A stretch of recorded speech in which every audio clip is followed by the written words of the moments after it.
So that's only suitable then for small problems for the A-star search because the memory complexity is exponential. So we use up a lot of memory very quickly. However, we know how to fix that. How do we avoid having this exponential memory complexity, exponential space complexity?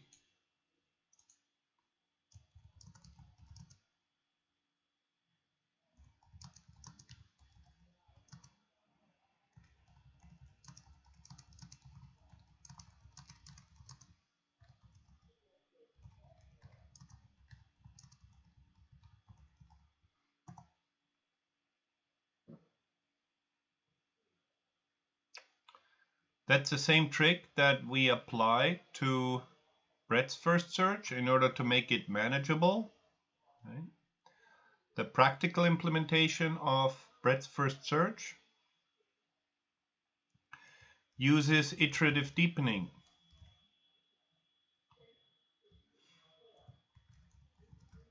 Right? So iterative deepening allows us to trade off runtime for memory usage. So we can do the same with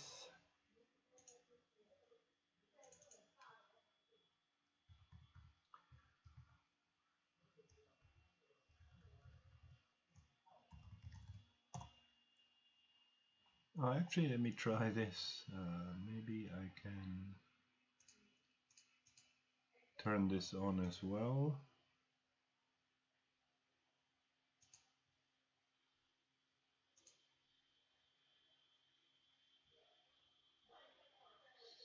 So, okay.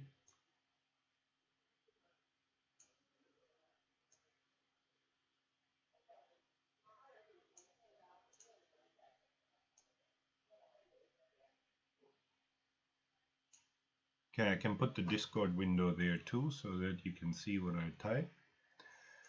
I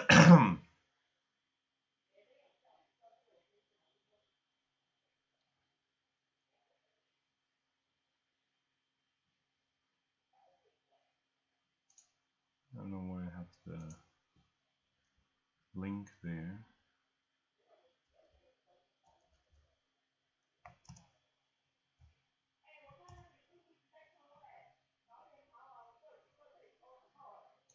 Okay. So we can use that same approach and we can implement that in a minute for A-star search in order to avoid exponential use of memory or exponential space complexity. So how do we implement A-star search now?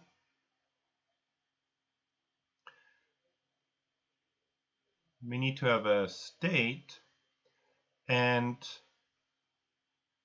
here where I calculate the heuristic function, I also need to add the cost to the node.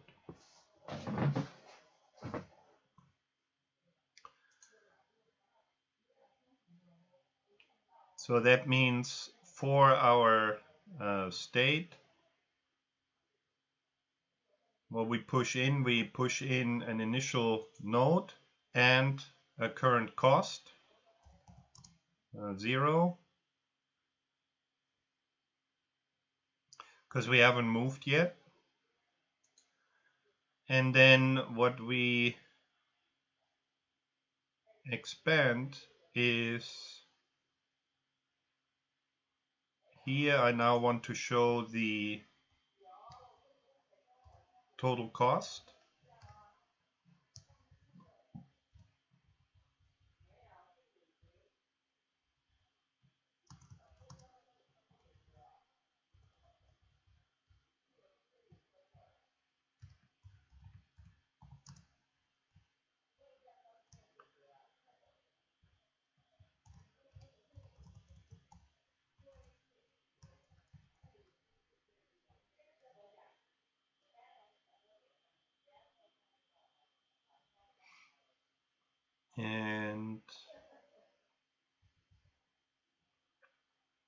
thought I print Q cost plus QH.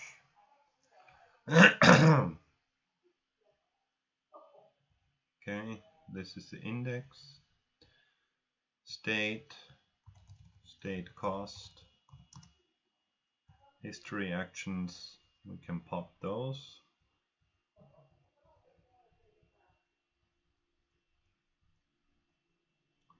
And also, since we want to use this in larger problems, we're not going to use a standard list, but we're going to use a priority queue.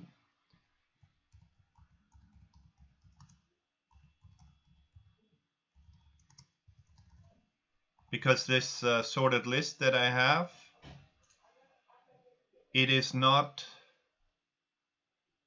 the fastest implementation for this kind of problem, especially if your queue becomes very large. So the correct data structure to use for this kind of problem would be a priority queue. That's the most efficient data structure that you can use for a queue where you insert individual elements and you want to have the queue kept in a sorted order. The reason for that is because it actually uses a heap data structure in order to organize the elements.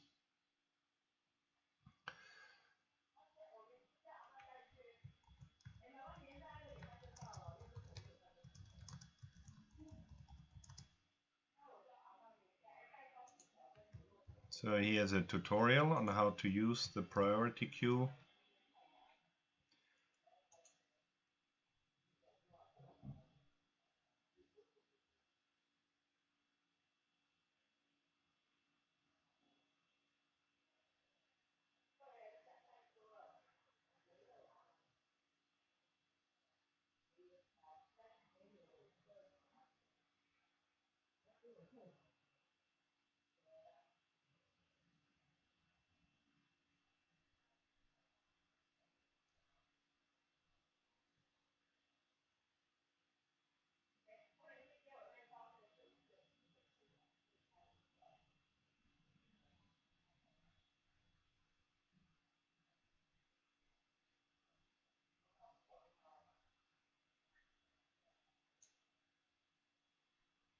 So we can import the queue from the queue data structure. We can import a priority queue.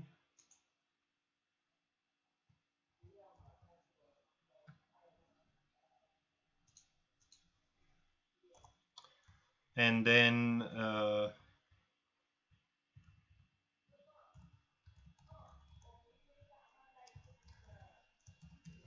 our queue becomes a priority queue.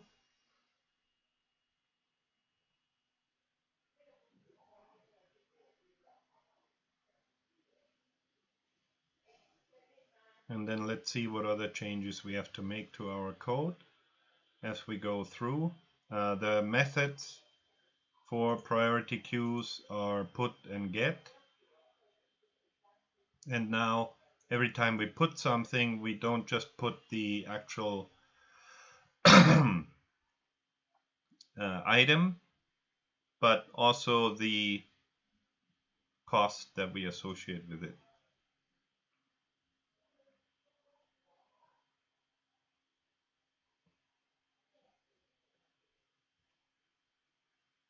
And that should be the better version for running the priority queue. So here when I need to do a put instead of an append, and then I need to put the cost that I want to put it at as 0, which is actually, in this case, it doesn't matter. This should really be, to be correct, this would have to be the initial value, the heuristic function of the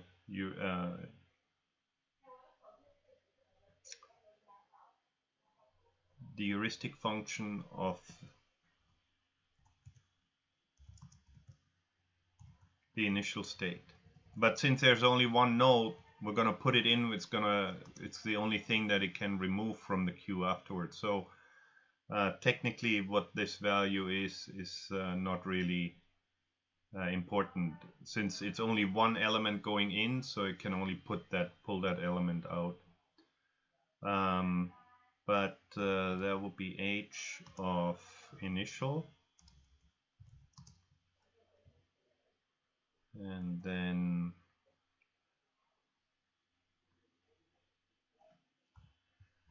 h initial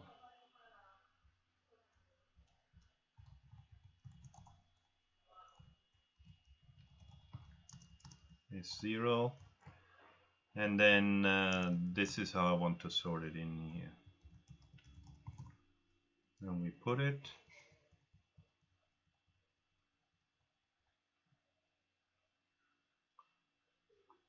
And let's just see what methods we have. Put and get.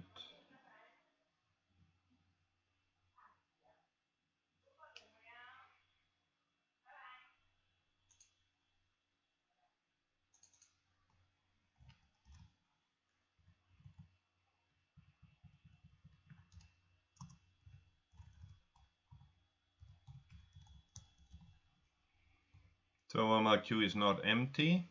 Now this part here is tricky because we cannot access the queue in such a way anymore, so I won't be able to print out the entire queue. It's too big to do that anyway, usually. So then we get state cost, history, and the actions. We can then change, draw the environment. The length of the queue is this. Then we store how many elements we have. We set the level. We evaluate the new state.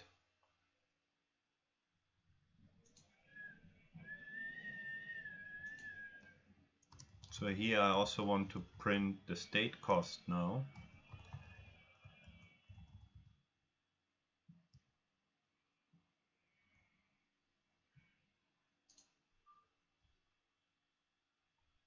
Okay.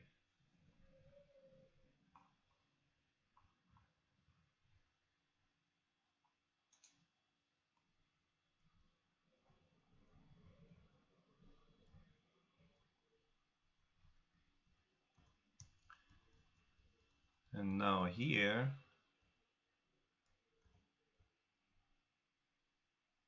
I don't need to sort the insert anymore.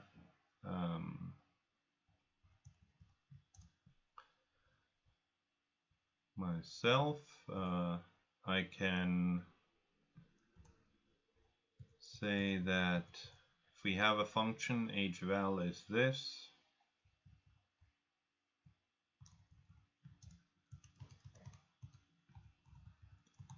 else hval is 0. If I don't have a function, I just assign it 0, and then we insert the next state with state cost plus hval. But we also made a move, so it has to be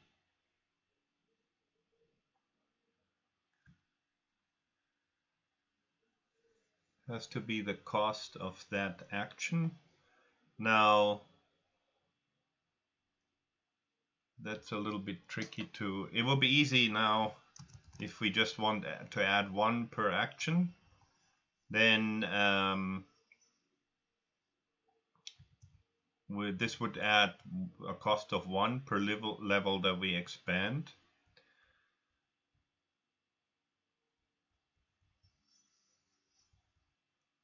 Otherwise, I think we can make it a little bit more interesting.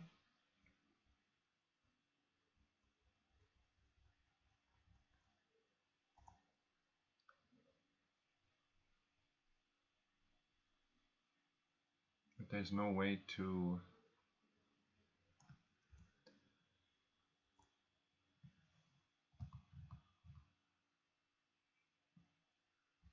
Yeah, in this particular domain, there's no driving the robot around. There's no other cost that it would make sense to apply that we could trade off. Later on, we'll show how to deal with states that have variable costs. But right now, we'll just leave it as 1.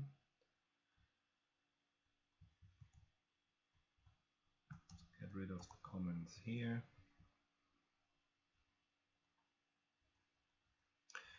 And now, then I just have to check that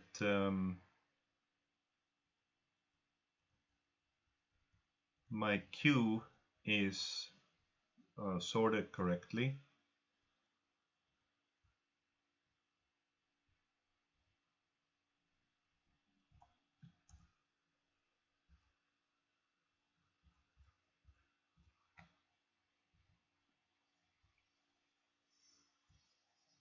Yeah, that should be there.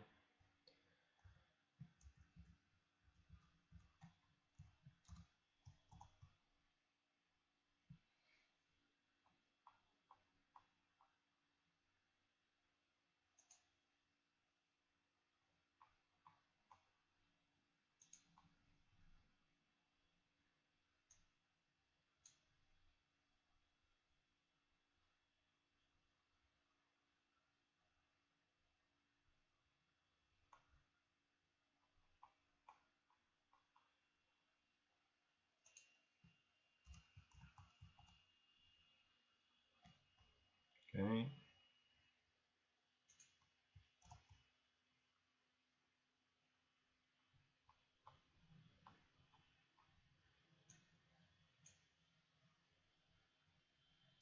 Plus, plus. Yeah.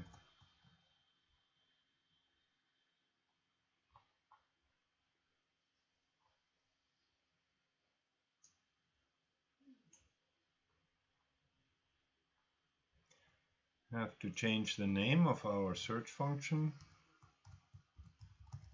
A star search.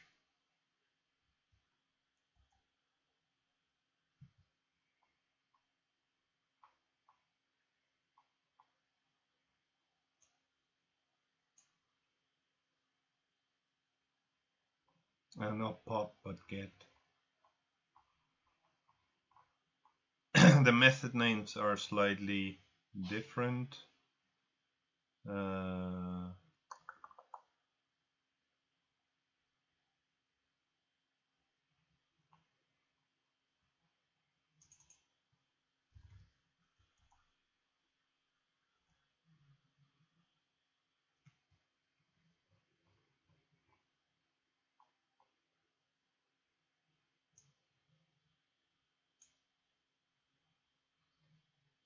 State cost, history.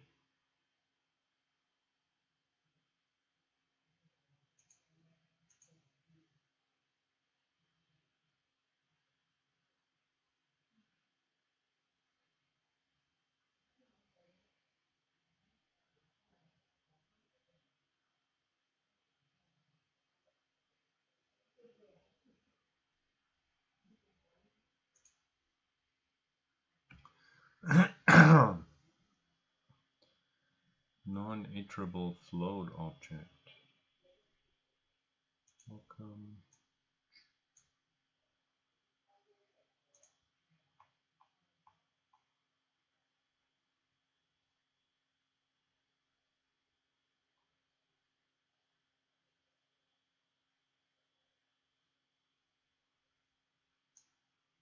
Q.put, here's our value. What is Q.get then? Let's check.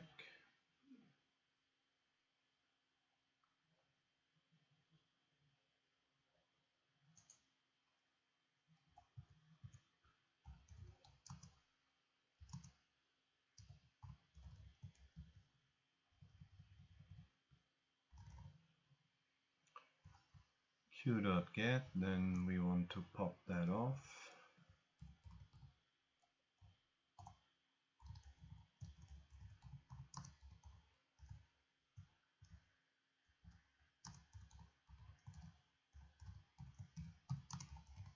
So see what item that is and what type.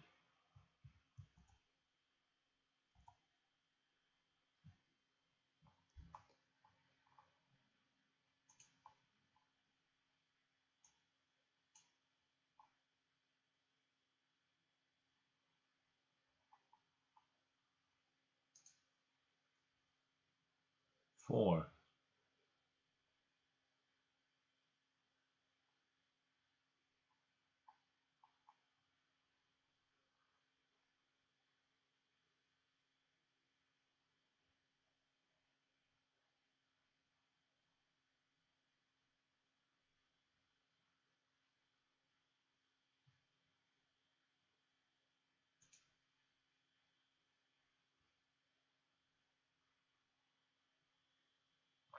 I have to send it in as a tuple.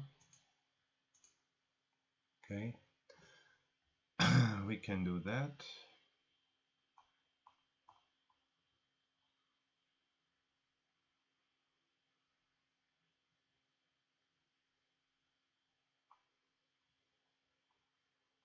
Or instead of using some random website on the internet,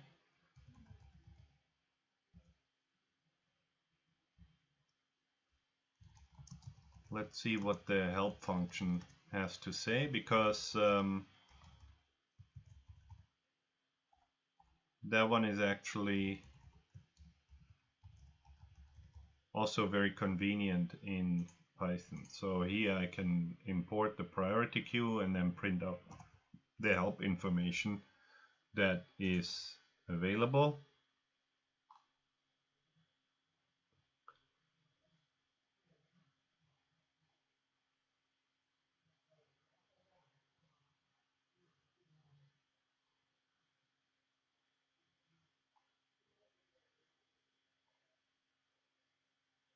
So this seems to be an asynchronous queue. If you want to speed up your AI algorithm, then usually you have to parallelize it. That is one approach, right? Instead of having one computer try and solve your problem, you want to have a lot of processors work on it. In that case, you need to still deal with the global queue that you have, and that means you need to run a multi-threaded program then, or multi-processor program, and so this is also supported by the priority queue.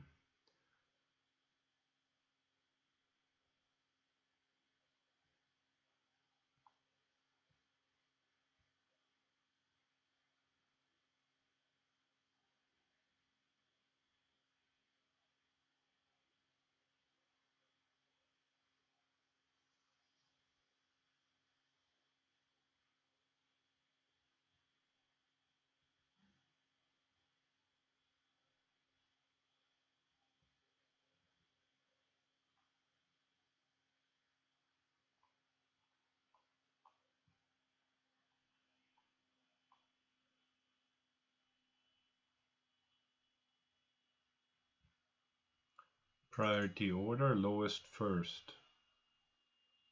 Okay. Priority number data. Okay. So then this is what we need to put in here. Queue.put.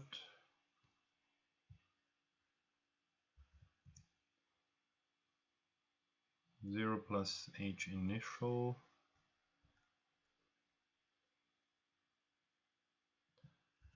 So I don't need to have an extra tuple here then.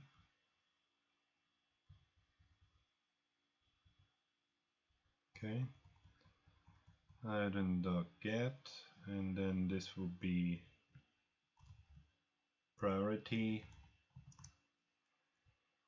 state cost, history, and actions.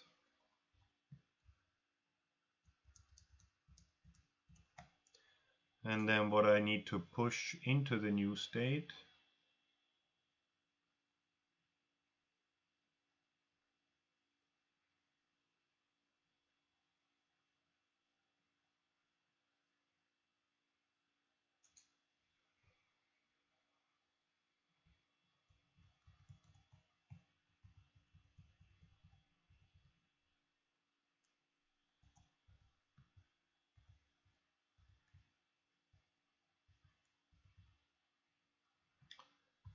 state cost plus 1 plus h value, and this will be put for the new state.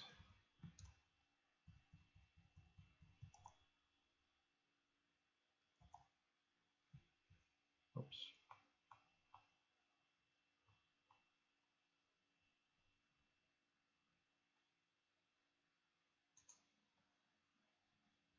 Okay, I can just leave that there, or I move it up so I don't have to skip it all the time.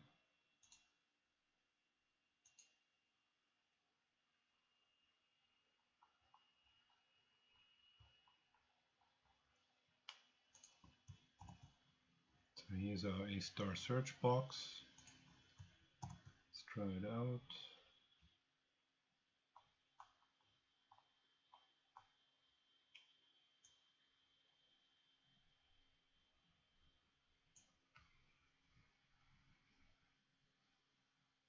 Priority, state, state cost, history and actions, and I push in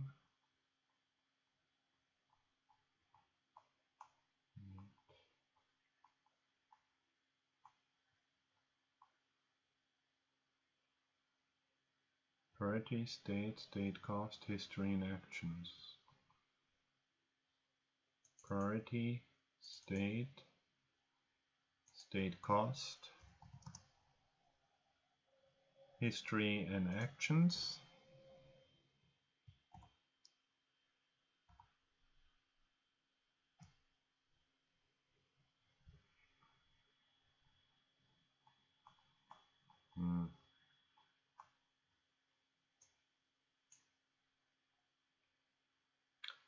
Priority queue has no length.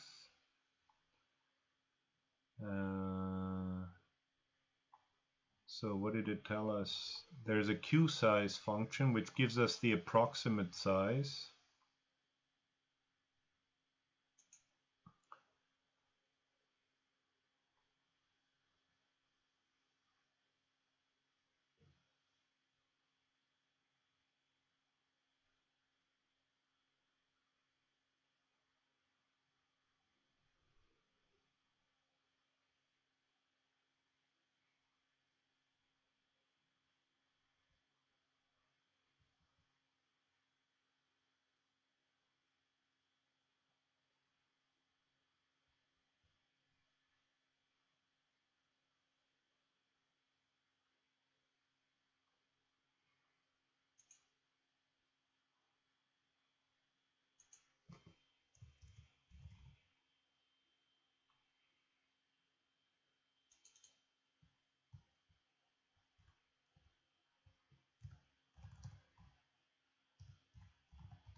So if the queue size,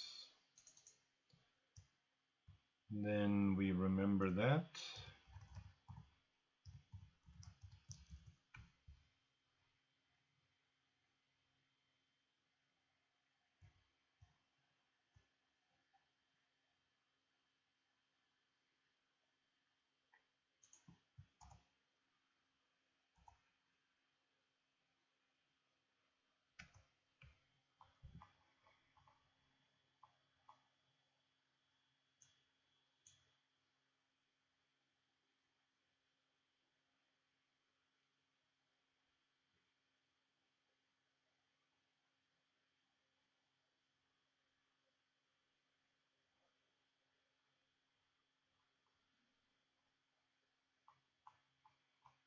So do we set verbose? Okay. Let me run that again. Okay. Oh, no good.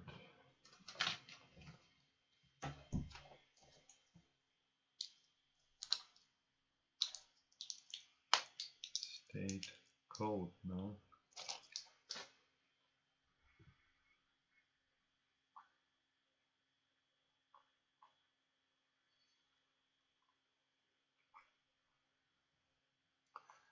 State cost, not code.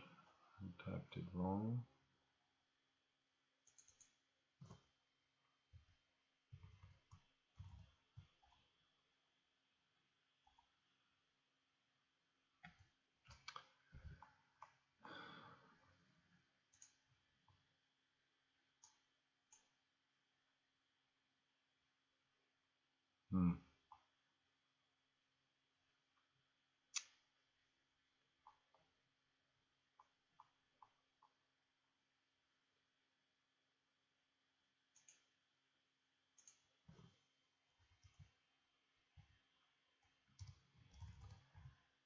Q dot Q size.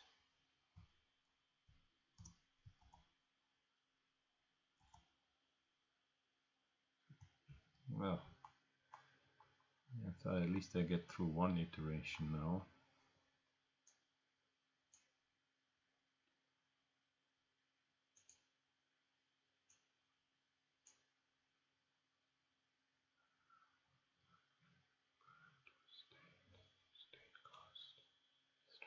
Actions.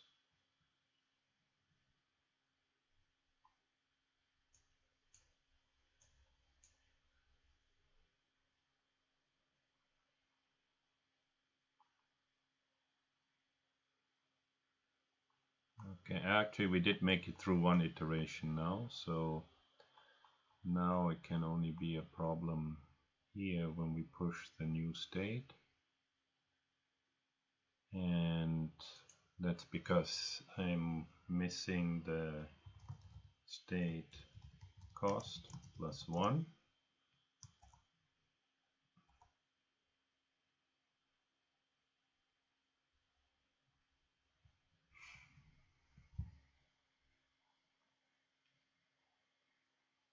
And then let's see, that will iterate now. I run a little bit longer because we gave it a very difficult problem.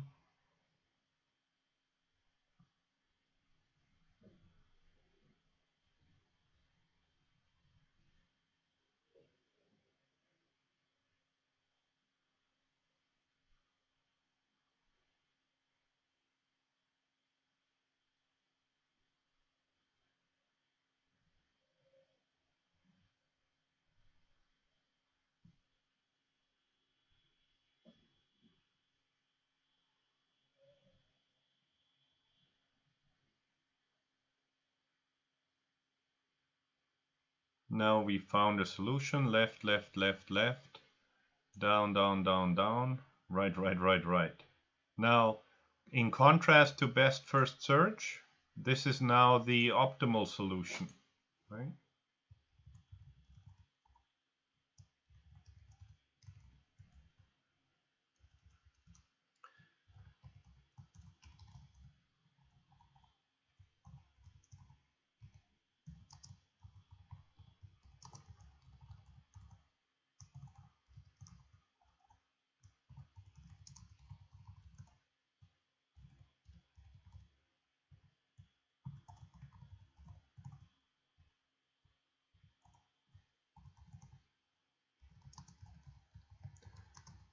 So in contrast to best first search, we are now guaranteed to find an optimal solution.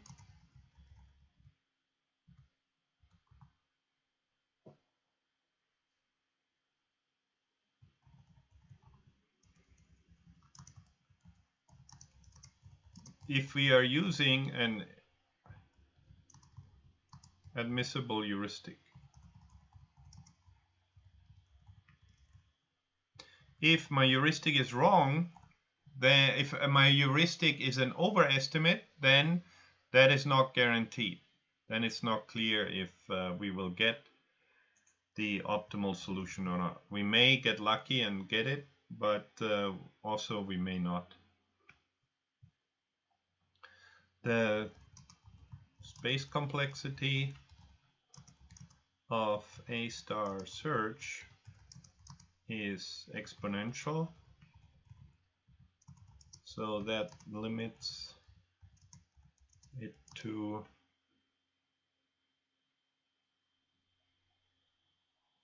small problems.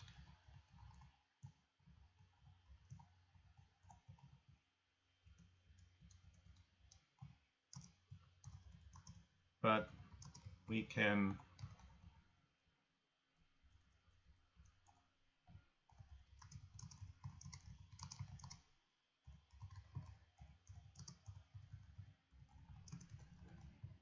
use an iterative deepening approach where we use the heuristic function, the cost function, f of x, f of n equals g of n plus h of n as the limit. So initially,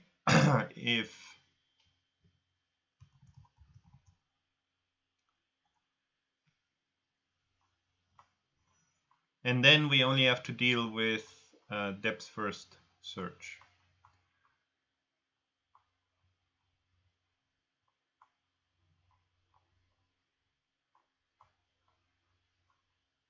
So in this simple search space here, initially our cost is 0 plus our heuristic estimate is 2. So we set the limit to 2 and we only expand nodes that have a cost of less than or equal to 2.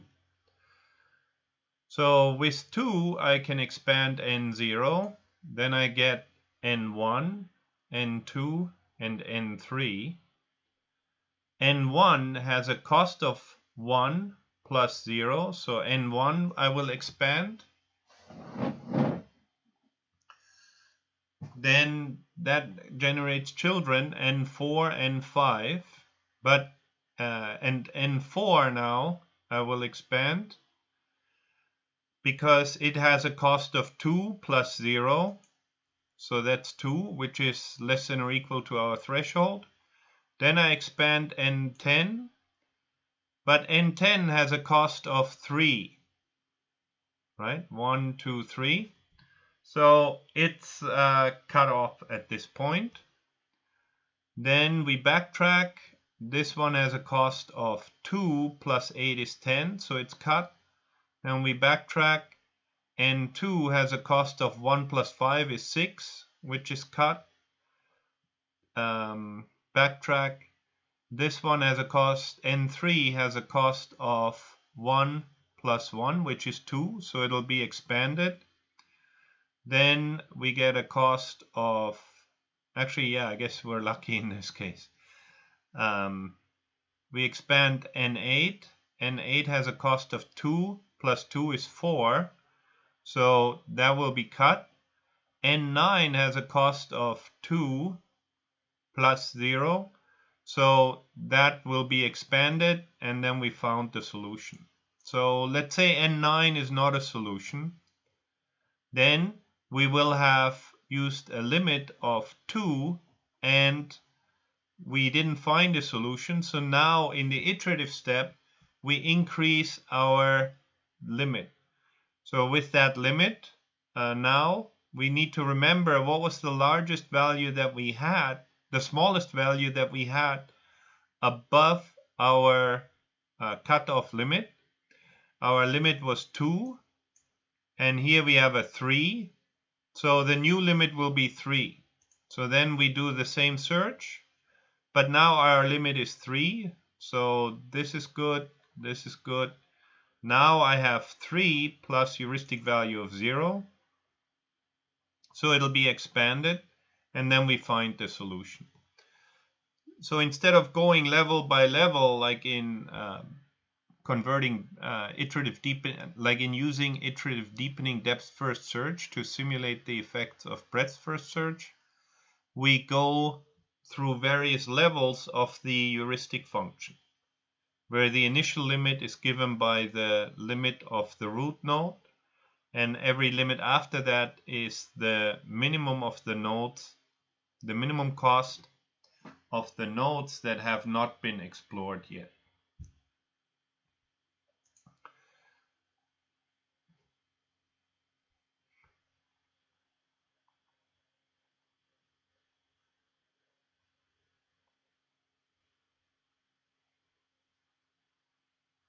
So that means if I want to implement that for our A* search,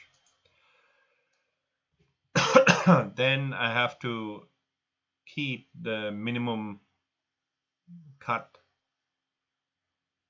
heuristic, the minimum cut cost.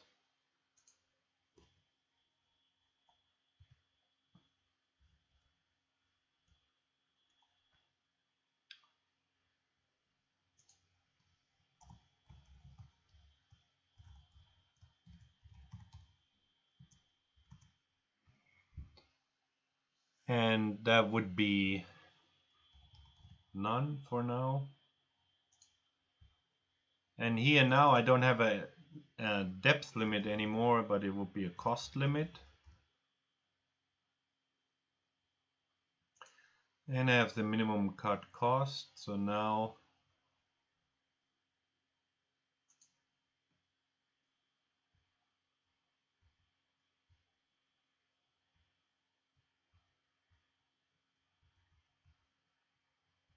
we don't actually check the depth limit there.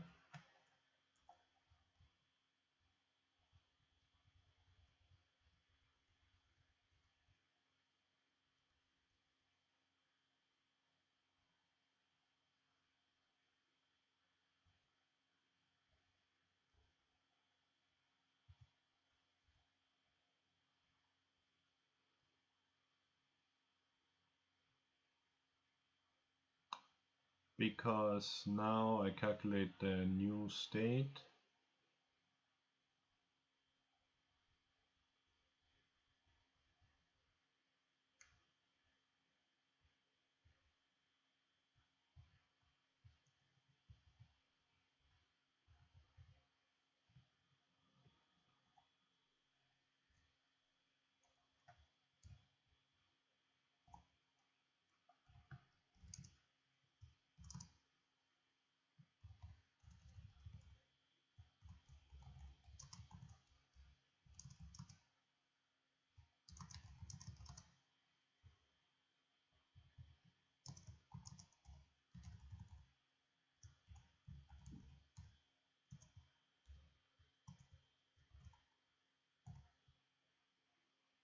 So if the cost limit is greater than 0 and the state cost is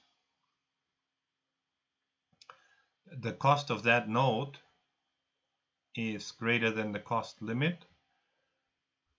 So actually I want to write it the other way. If this is less than 0 and the state cost is less than or equal to the cost limit, then we expand the node and put it in. Else that node is cut. So in that case, the min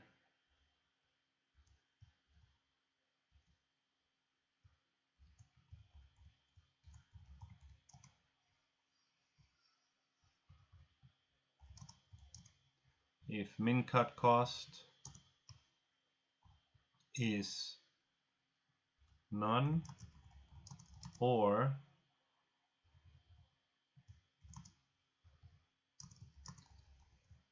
min cut cost is greater than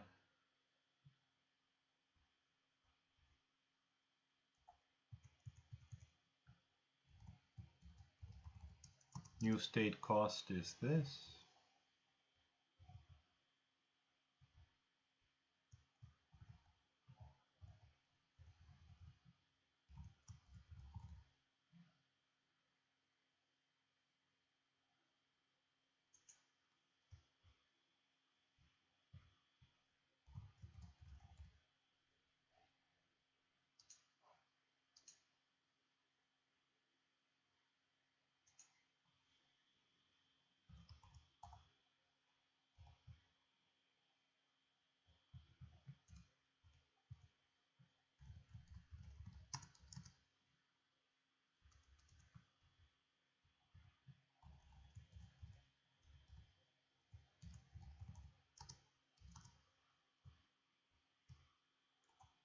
And then when we return, I want to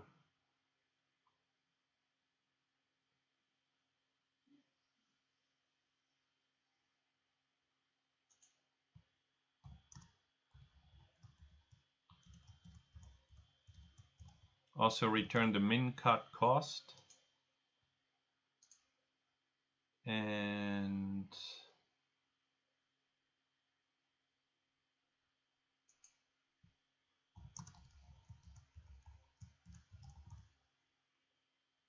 return it here.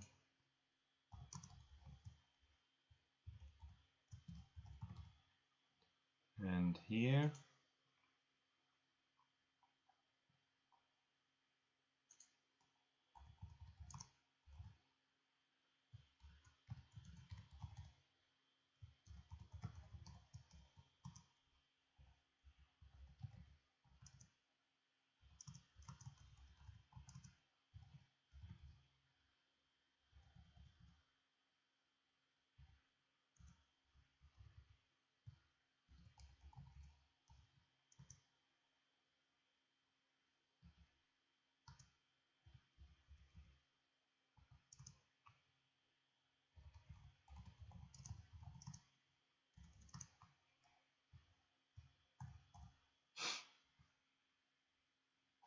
So now for iterative deepening A-star search, I want to set my first cost limit to be something reasonable.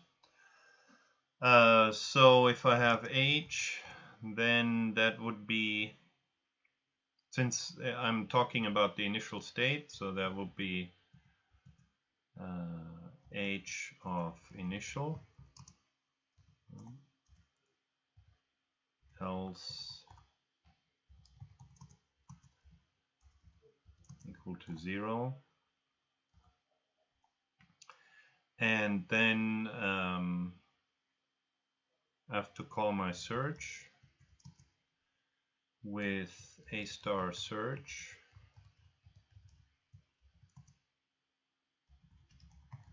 Initial H, and cost limit would be HVal. Node limit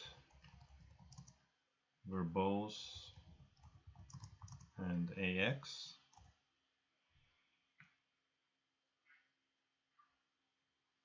And then what we return is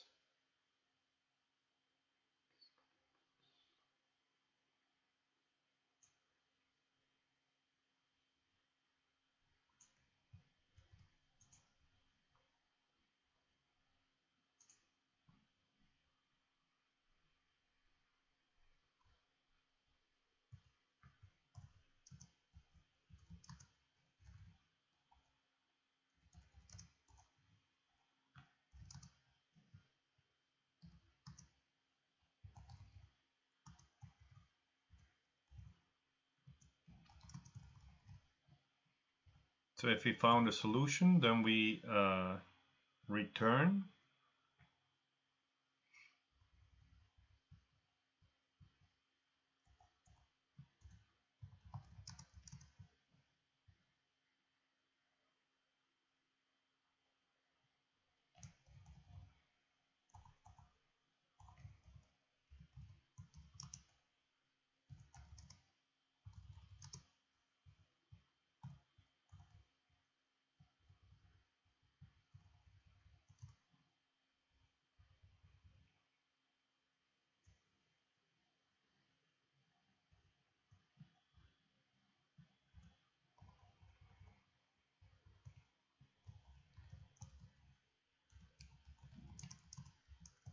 Zero plus H value.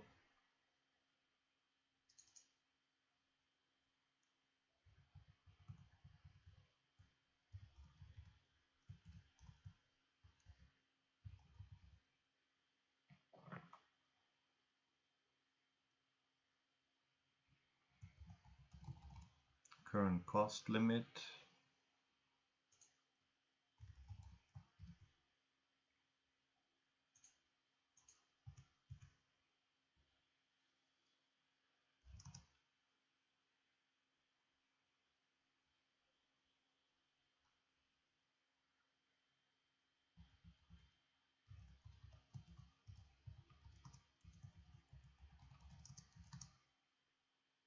equal to min cut cost.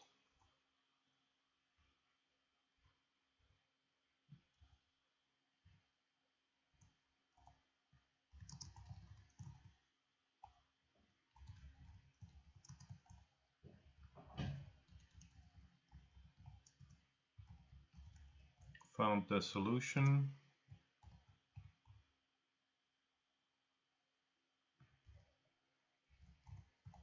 Actions.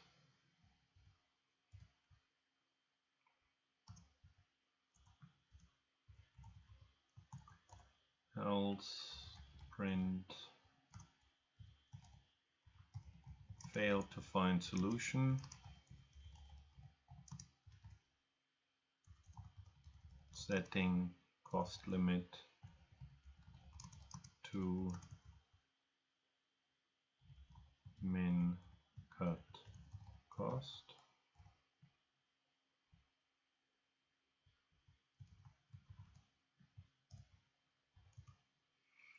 And then if we did find a solution, this will break out, because then state should not be none.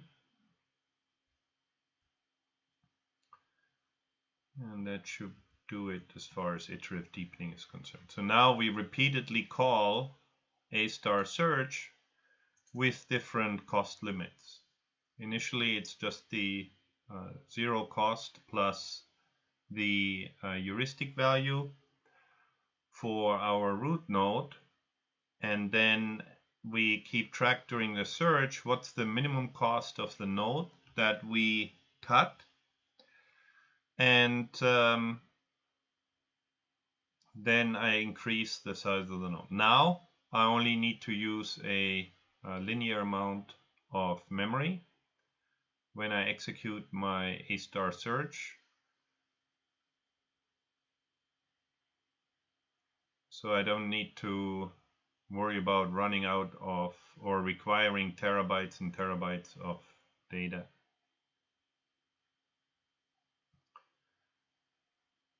And I have to make sure that I return the mid-cut cost everywhere there. Yes.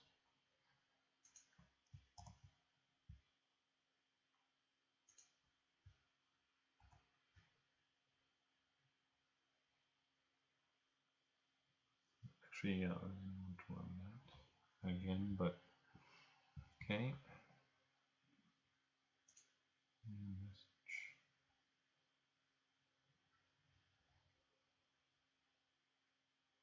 Yes, EE09 had a good question. If we raise the cutoff limit to 3, do we have to redo all the work of expanding nodes that have a cost of 2? And yes, you have to re-expand the nodes with lower costs repeatedly. Similarly to how iterative deepening works with levels, right? You have to re-evaluate the root node n-1 times, and the next level nodes n-2 times. Now, the algorithm still works and is efficient because there's much fewer nodes than with low costs than with high costs. And because of that, let me just check, make sure that we found the optimal solution here. Previously, yes. Since there are much fewer nodes with low costs than there are nodes with high costs, that means that iterative deepening A* search is still a pragmatic and practical approach to solving these enormously large search problems. Now let me just run iterative deepening here, since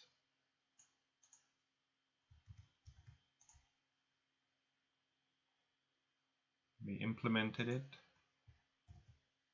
But it's a little bit harder to visualize because you go down not level by level, but you go down sort of through layers of the tree with levels in your cost rather than the level of the node. So a node, two nodes, one may be at level 10, the other one may be at layer 2, they may still have the same cost, and they may still be expanded in the same sweep through that search tree. So we don't want to create the environment, and then iterative deepening A star search, and one of them I had to, I think we cut rid of this one.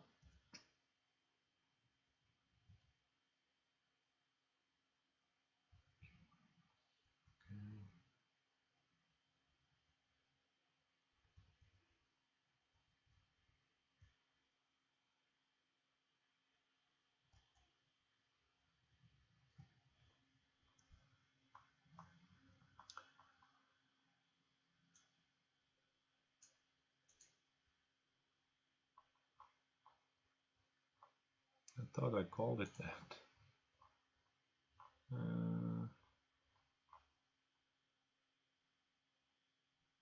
ID, oh, min cut cost larger than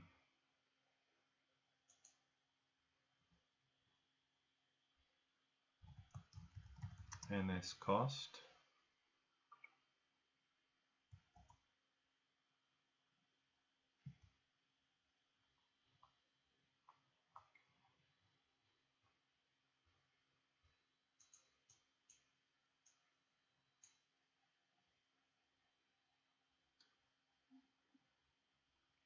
Default argument. Oh, yes.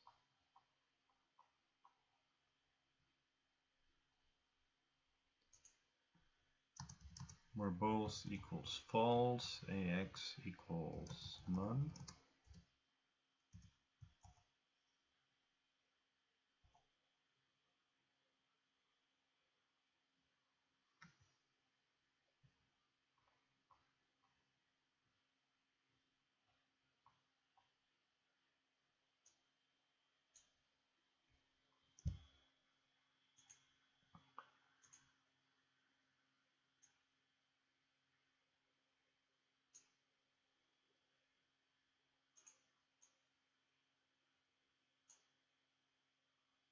The animation.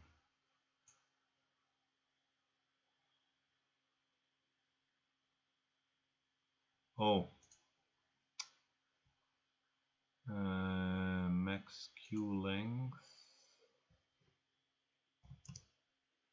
and min cut cost.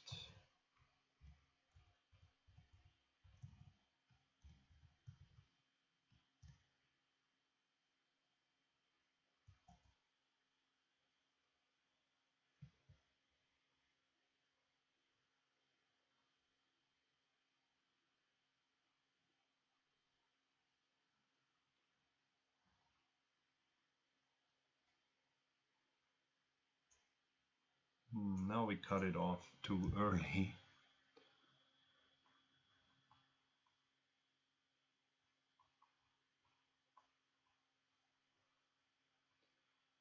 So here I want to expand this only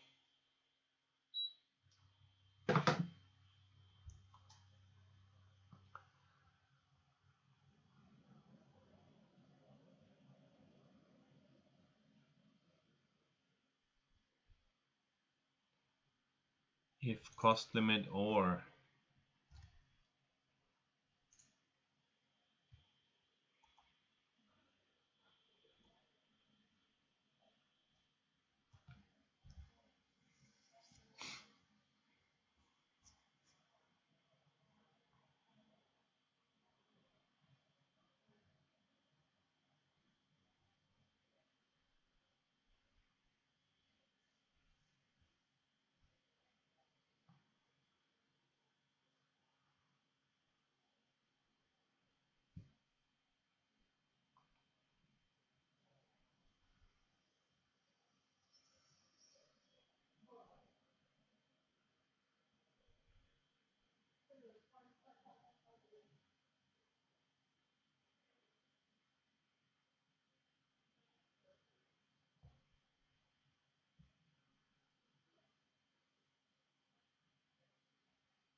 Okay, then here, see how that works.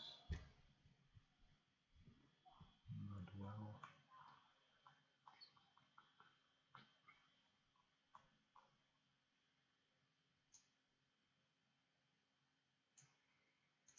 Actually, maybe I can use that trick.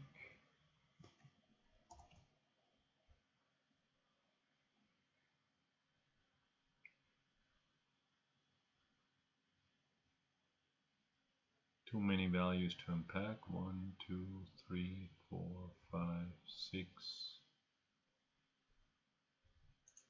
Okay. So we searched here with a cost of 4. So we're allowed to move 4 times as long as our heuristic function is reasonable. Then we have another node, state cost of 1, heuristic 3, so it's below our limit of 4, state cost of 2, heuristic 2, and then we fail.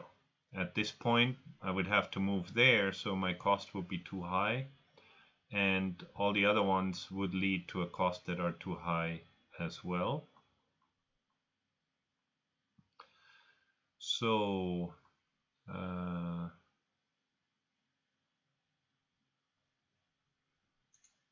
there should be 0 to 6. Min cut cost, min cut cost if length of S greater than 6, 6.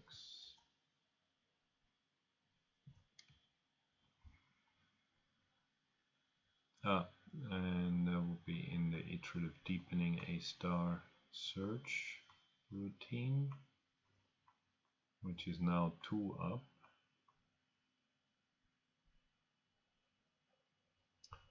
So here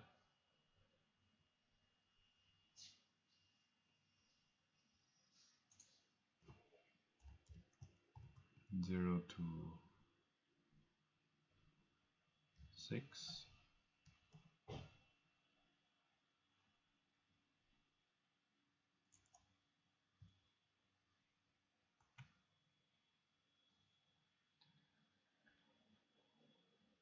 So okay, if I have AX,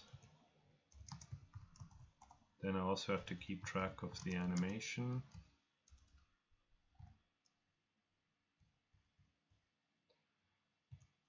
So if AX, if length of return is greater than 6, greater than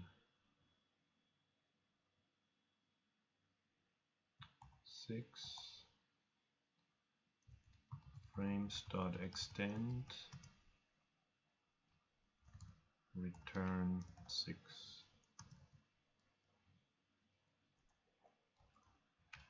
If length of return is greater than 6, must be 7, and then return 6 exists. Yes. So let me skip that one. Let's see.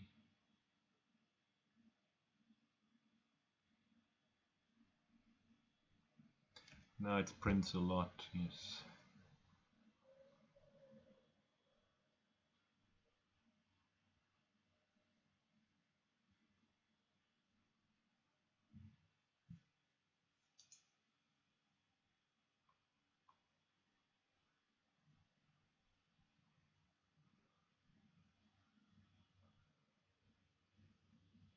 Ah, failed to find a solution at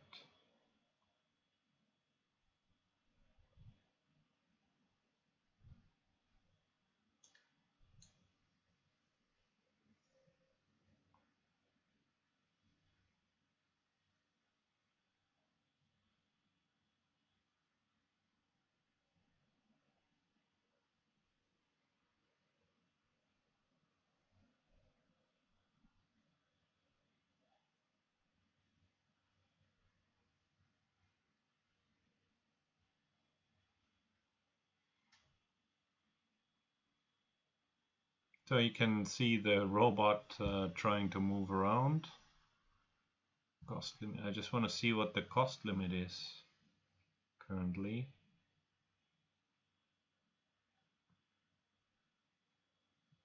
5. Okay, 5.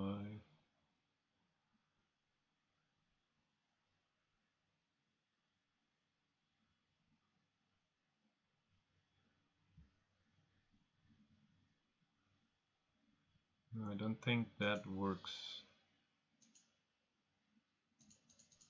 correctly. I think the cost limit needs to be increased.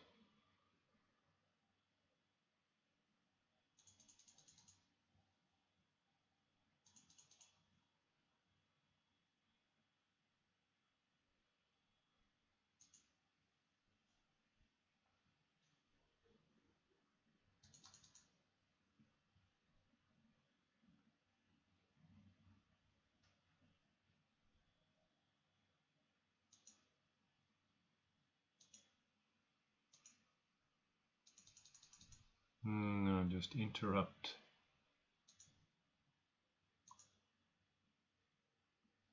Okay.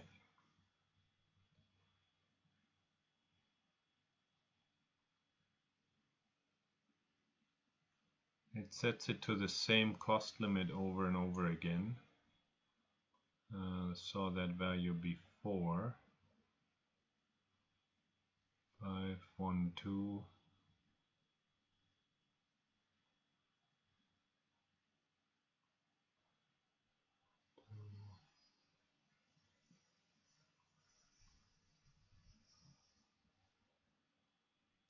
5, 1, 2, 1, 3.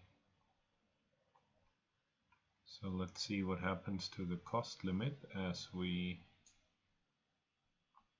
move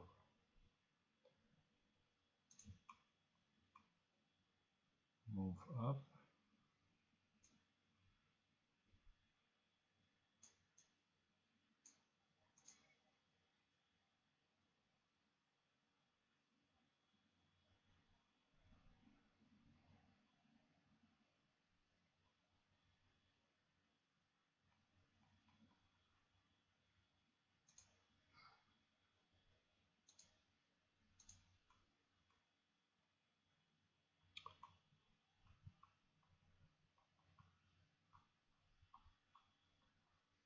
So let us check. Our logic for the cost limit is not quite right because the min cut cost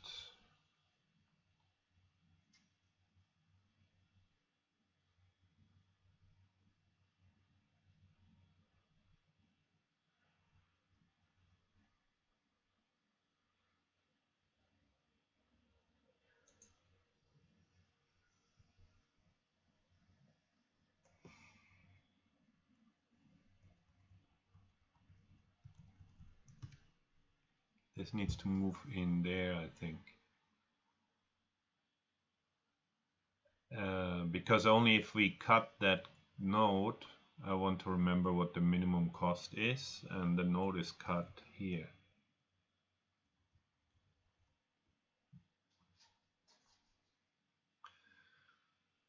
So now I'm going to change this.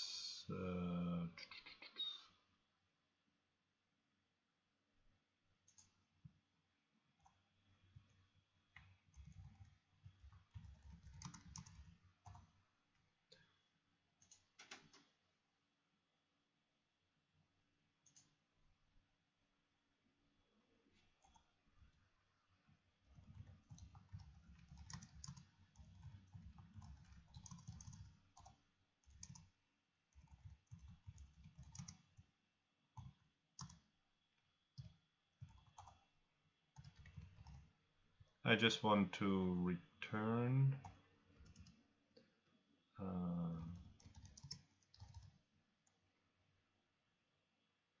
here,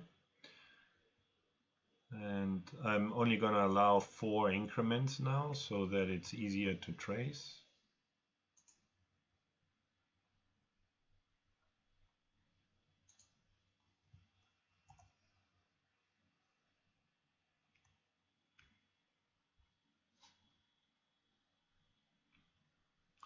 Okay, now we have better cost limits, I think.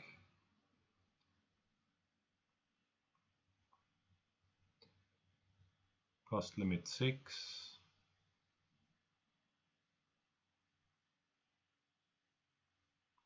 $5.23.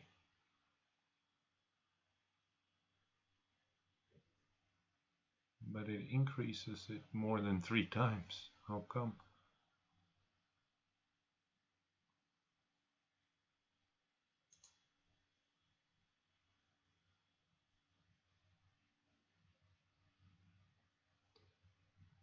So we set it from 4 to 5.12. Okay.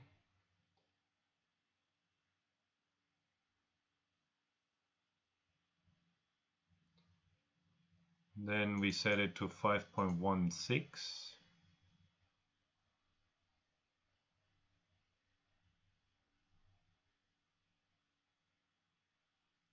5.23. So our cost limit keeps going up, which is good.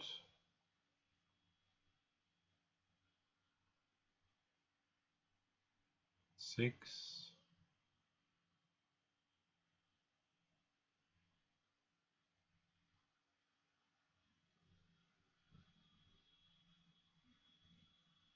Okay, then 6.4, and then we stopped it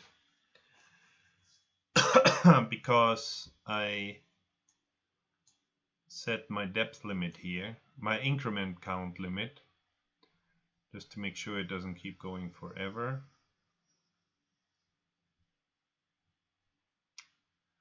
And here,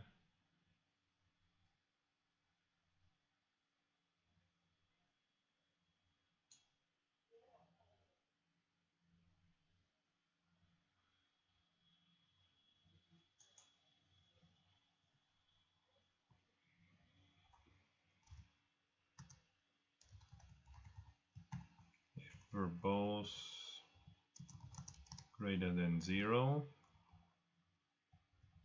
then only we print that message. And I don't want to limit it now.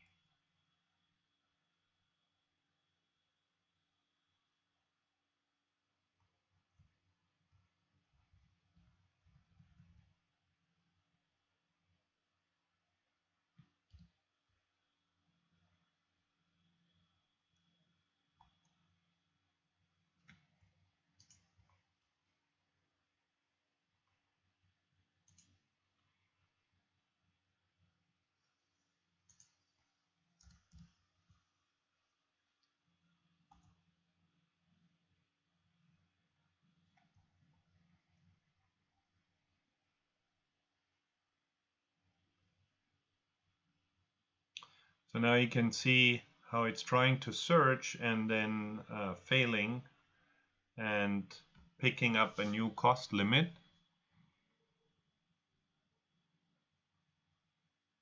Now again, this is a very difficult example for the navigation planner, so it'll take quite a while.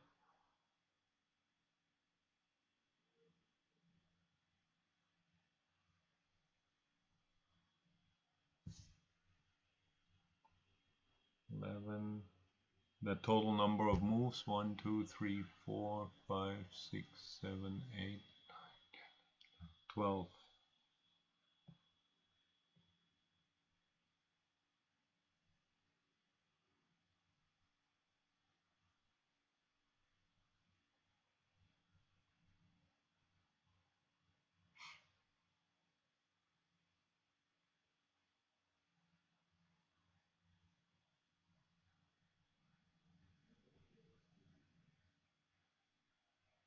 And we still have the problem that we repeatedly evaluate all the nodes and all the different paths to all the nodes in the center of the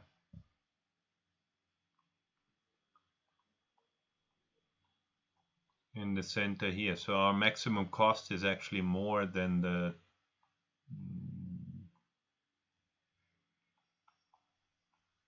No, maximum cost will be less than the total cost. So let's just have a look at what that environment actually looked like while it's running.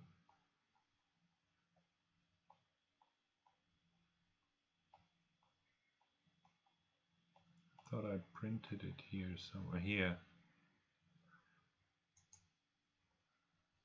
1.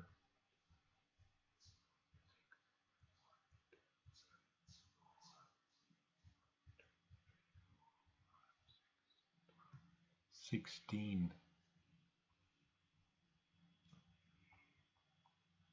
So we won't be able to solve it until it reaches a cost limit of greater than 16.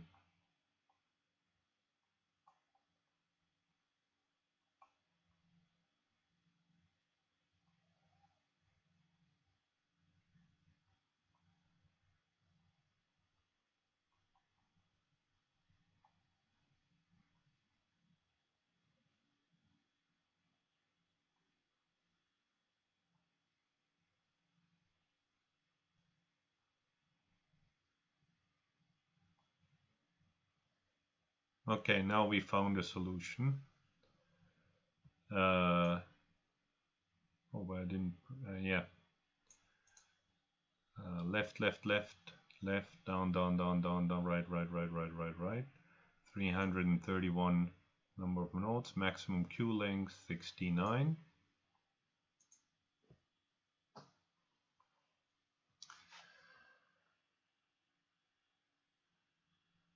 How come this is still running now? Oh, it's trying to do an animation now. Oh, yes, that's why. Yeah, that's very slow to make a video. And the video doesn't quite work right at the moment anyway, so we'll just let it finish. Here.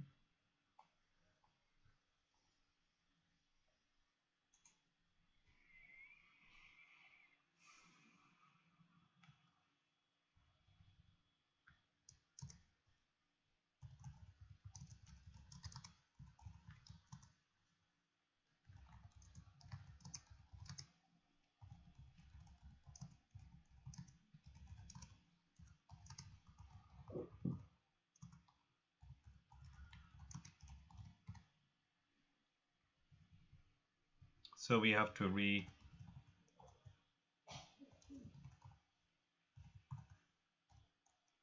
reevaluate the nodes over and over again with the given node limit. That's the price we pay in order to be able to not have to use an exponential amount of memory or less memory, a linear space complexity in the search. And now I want to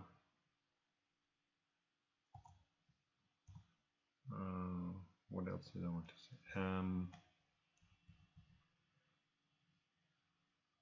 say? Yes, so this is a typical trade-off in computer science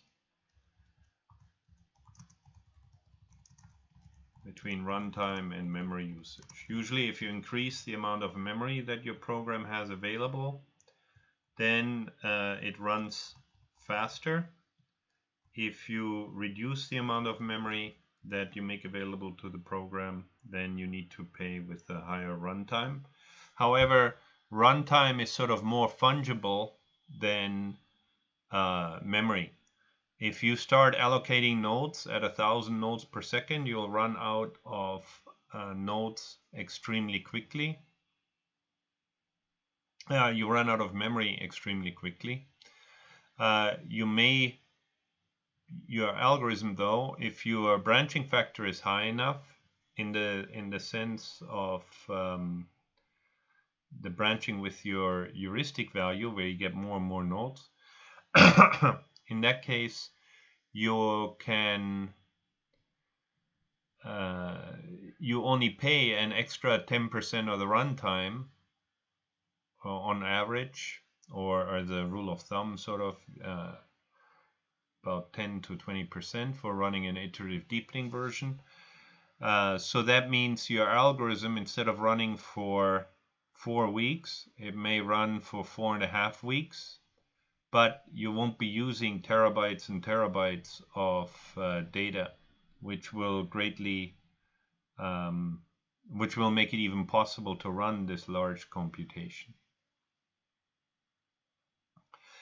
No long-running search problems that require exponential space complexity are not tractable. There's no way to actually run them on computer systems, because you will use every byte on every hard disk on Earth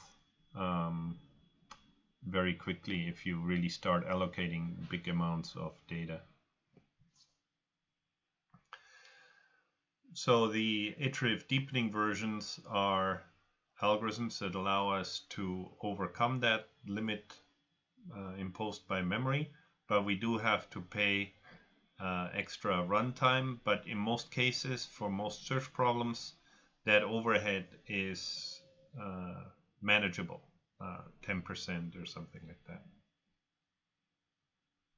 So this kind of iterative deepening A-star search algorithm is at the core of your navigation algorithms that we use. It's also quite flexible, and it allows you to influence the performance of your search algorithm as well, which is pretty neat.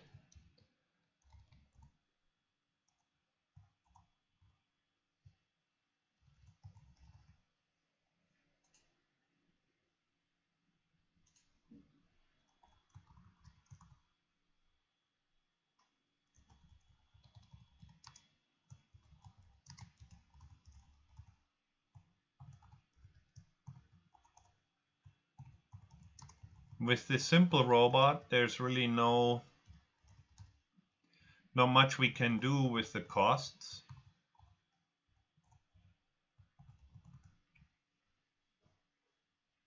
So I just gave it a cost of 1 per action.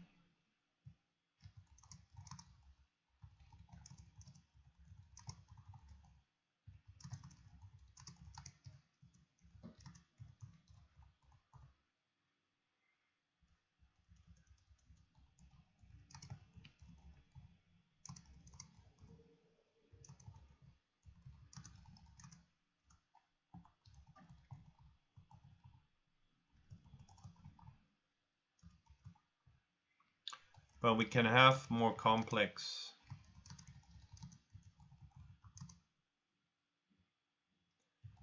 cost functions to guide the search algorithm.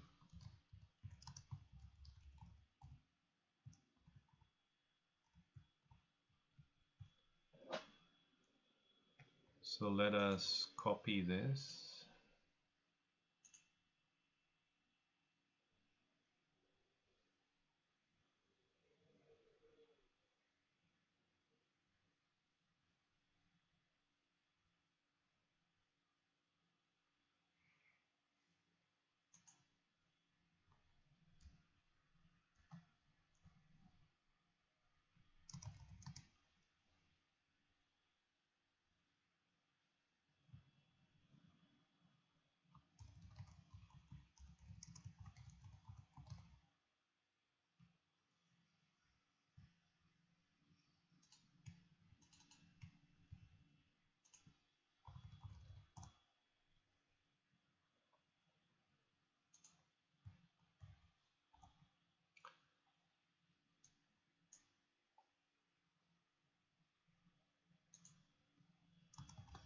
So I want to introduce the traveling salesman problem.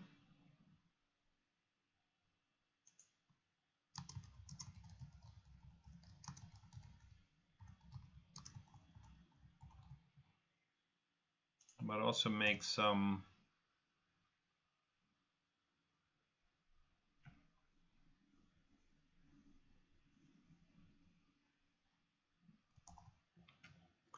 other comments about A-star search?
So the use of heuristic functions and sort of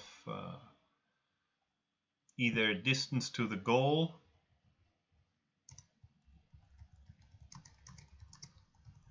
or, as we've seen with the PEG solitaire, probability of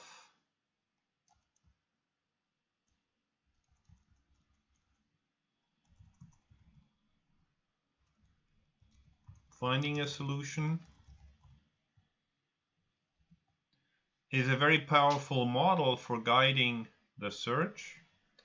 Also, we can do a lot with the cost functions. In the simple domain right now, I just had every action costs 1 unit. But we can do, if you think about navigation domain,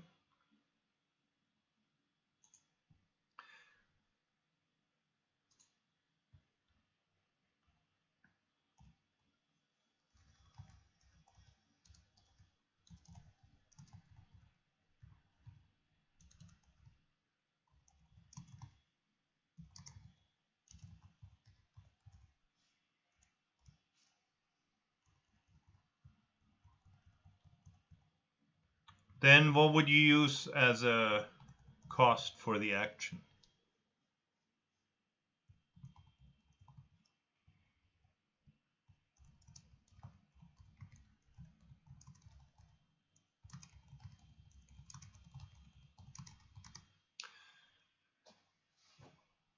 So in navigation or route planning,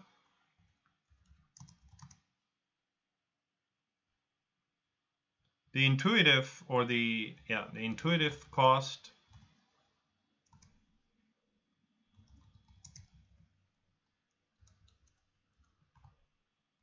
or heuristic would be the distance, right? That sort of makes sense because I want to optimize, I want to minimize the kilometers that I've driven, that I have to drive. But that's not really true because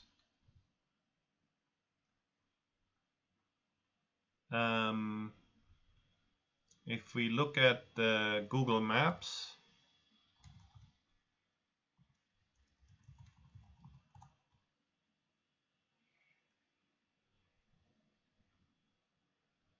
if I want to travel from Hsinchu to Taipei City, then of course I would prefer the highway, the number 1 highway or the number 3 highway or one of the yellow roads, right? The major roads.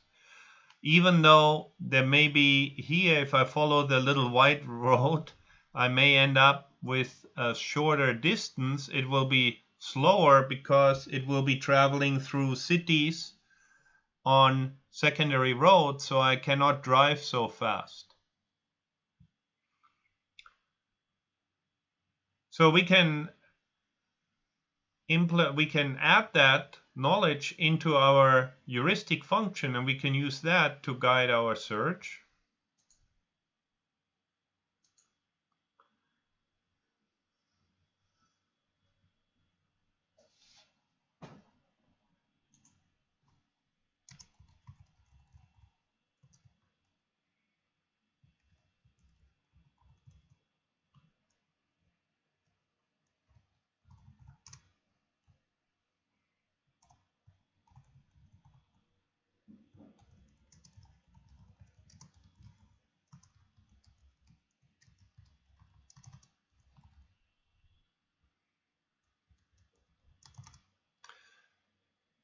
Driving on a small road is slower and less convenient than on the highway.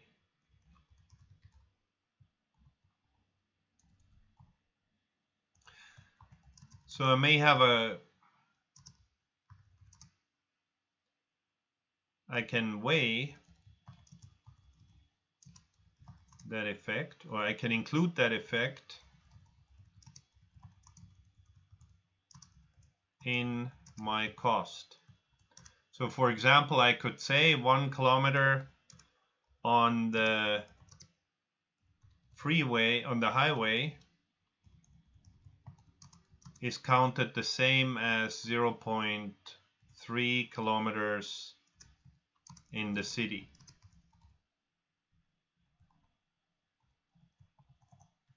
Correct?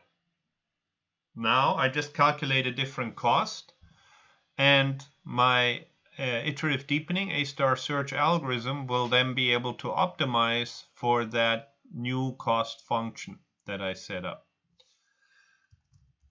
Another example would be some roads in Taiwan require you to pay the e-tag.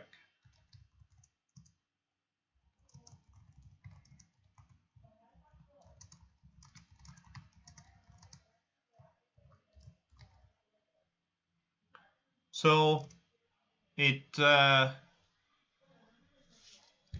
it may not make sense to just go on the highway for 1 kilometer and then have to pay the toll if I can drive on the secondary road and just be a little bit slower.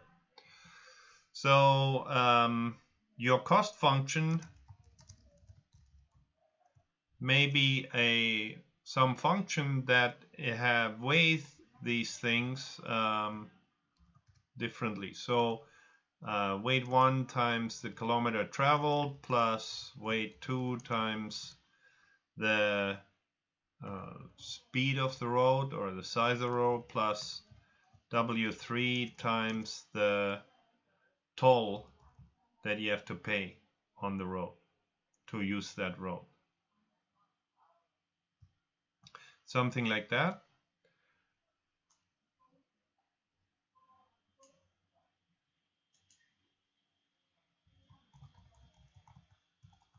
You can also have different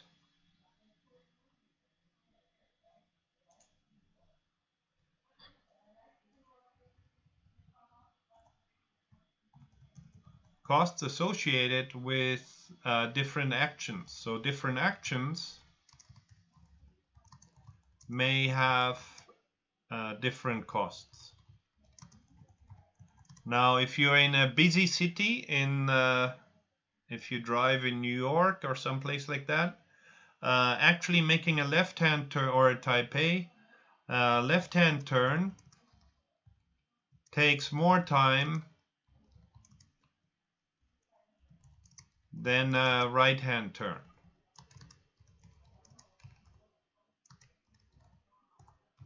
At the busy intersection.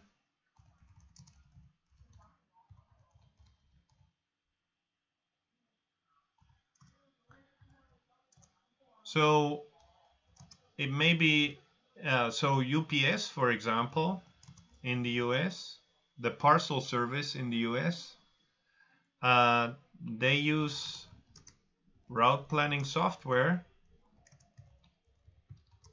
that makes 3 times right turn around the block instead of 1 time left turn at busy intersections. And they said that it saved them millions of dollars in having to wait at the traffic light. So it's actually faster to go like this than to try and make a left-hand turn. Let me see if I can find an intersection like that. I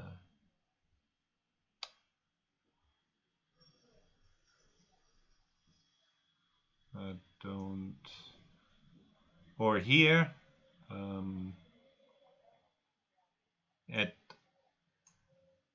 in Taipei,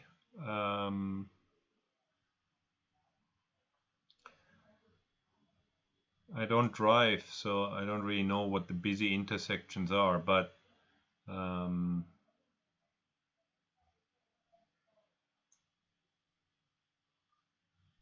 what would be a good example?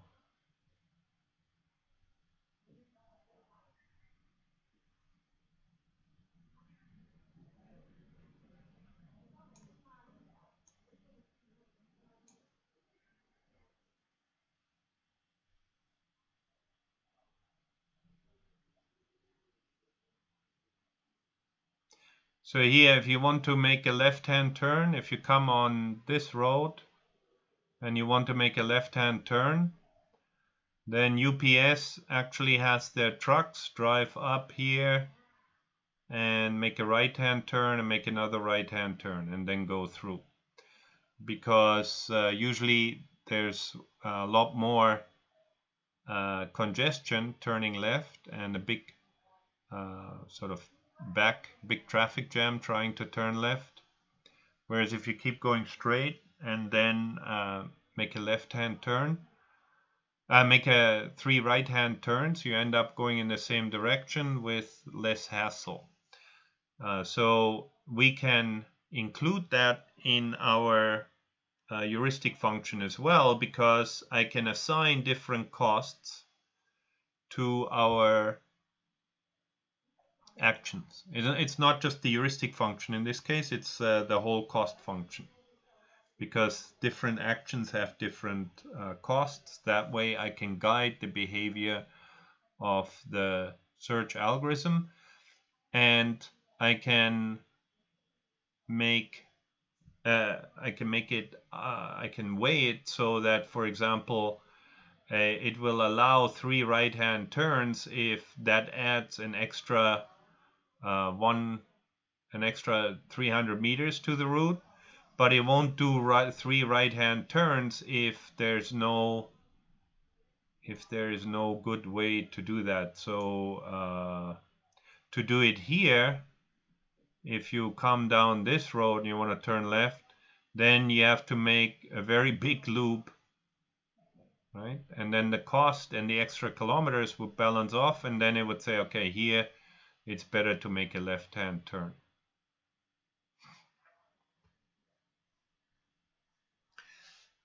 So the cost is not just, it's sort of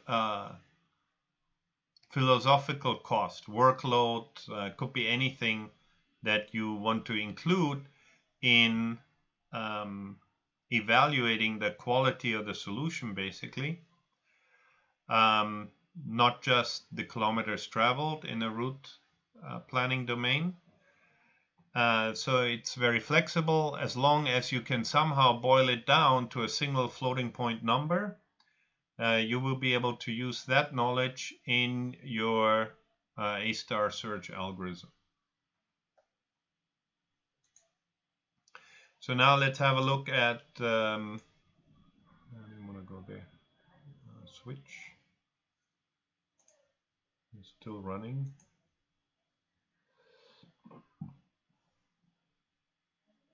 It's still making the video.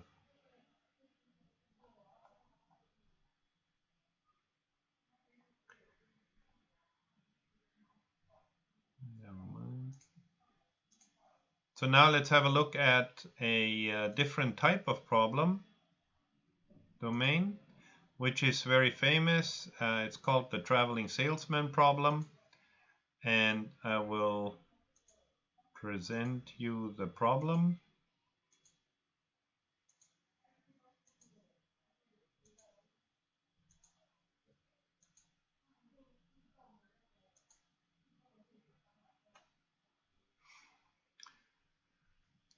So let's create a instance of that problem. Nice thing about it is that it's easy to draw.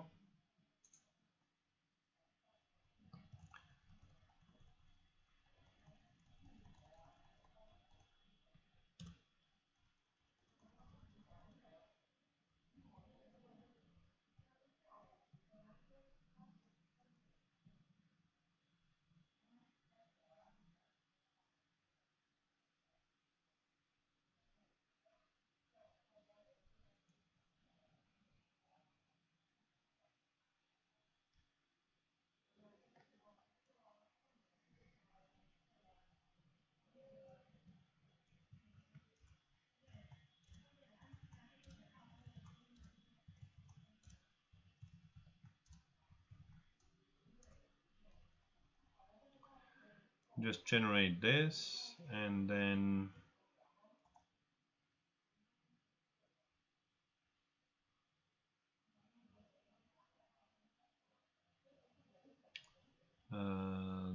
we need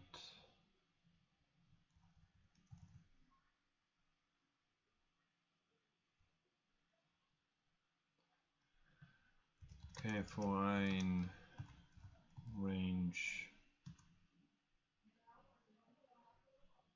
8, for j in range I plus 1, 8, g dot edge n I n plus string j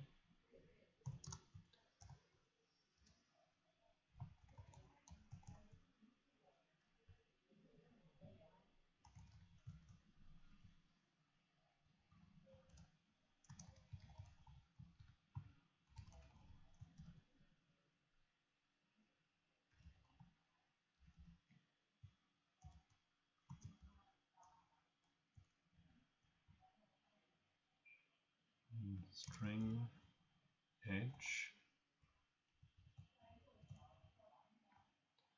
traveling salesman 1.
maybe a little bit too many.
I have to set that.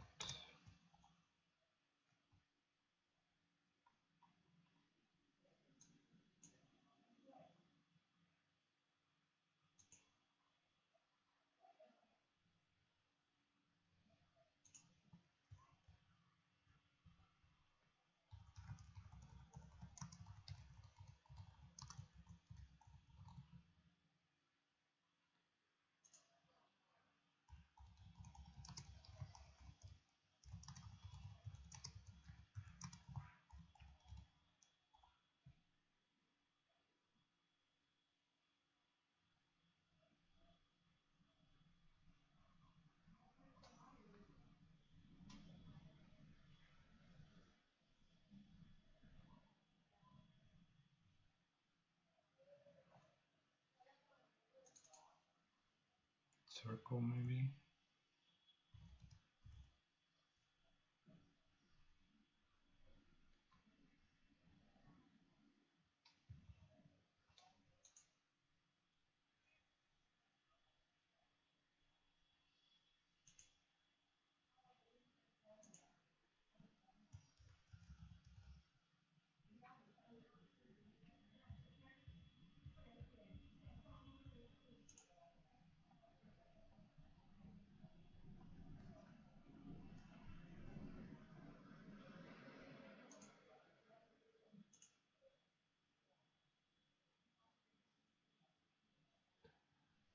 Okay, let's see.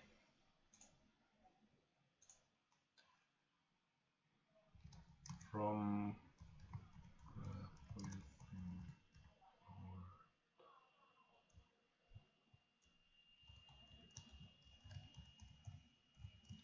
there's a way to specify them that the nodes are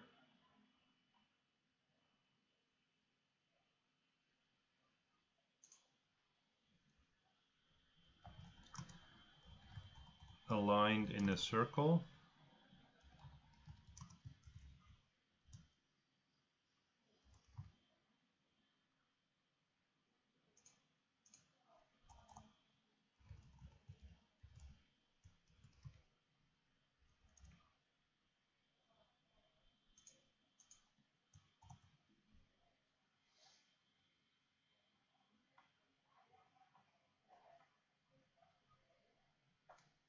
Coming from directory format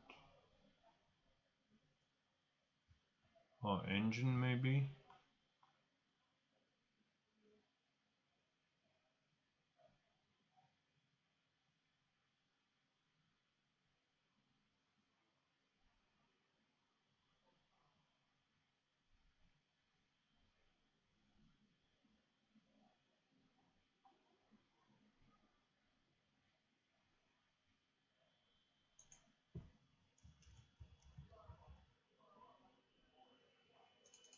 Okay.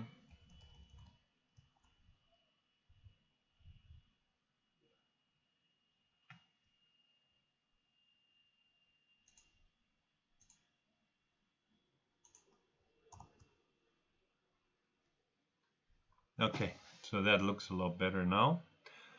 So I put the nodes around the circle with the different costs. So now the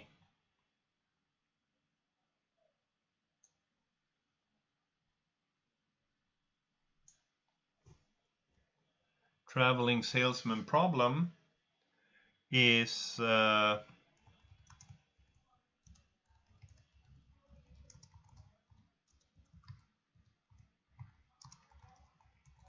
I do cut down a couple of the nodes. I think it's too many.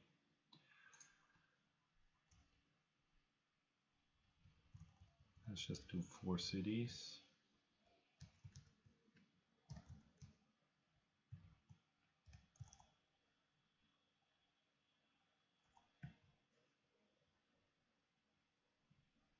Okay, that was a little bit too few.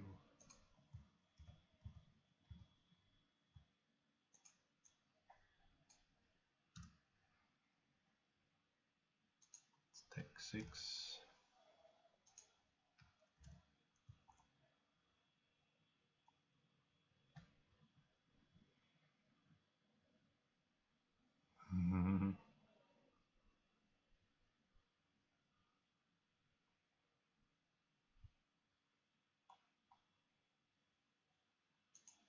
Abbreviated as TSP, consists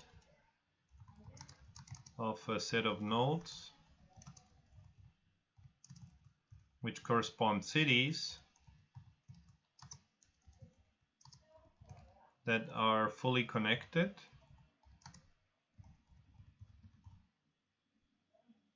consists of a graph with nodes, cities that are fully connected.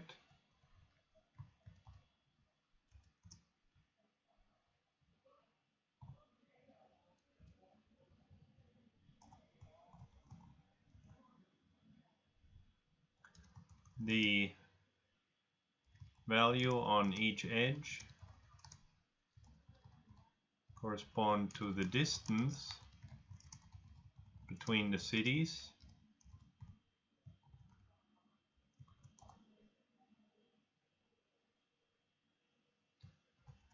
and the goal is to, the idea is that you are a salesman, you have to visit all of these cities, but you want to spend as little time as possible, so you want to find the shortest path,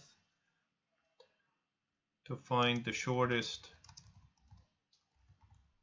loop to visit all the cities exactly once.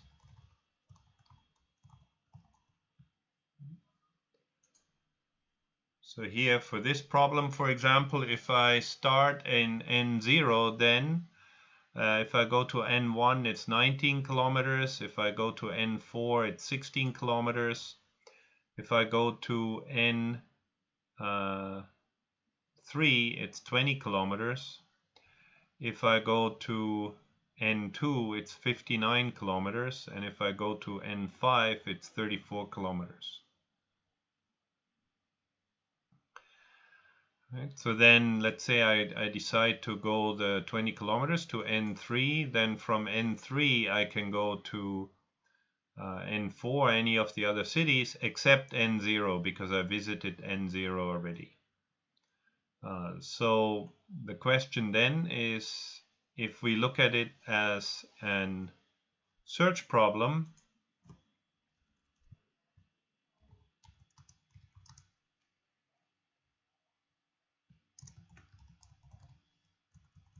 then how do we represent it? What are the states?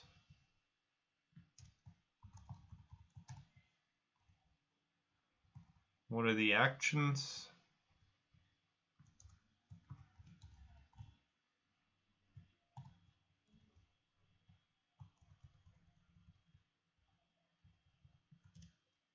What is the branching factor? What do we know about the branching factor? What do we know about the search depth?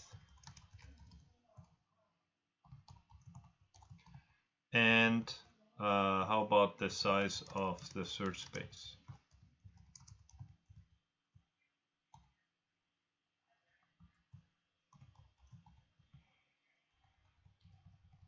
So send your answers to me via private chat.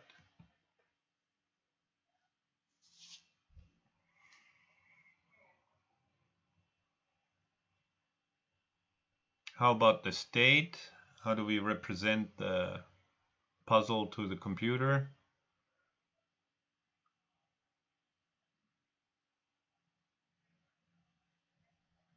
What are the actions then on this state? The branching factor, the search depth, and the size of the search space.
So all of you should send their responses to me in a private chat.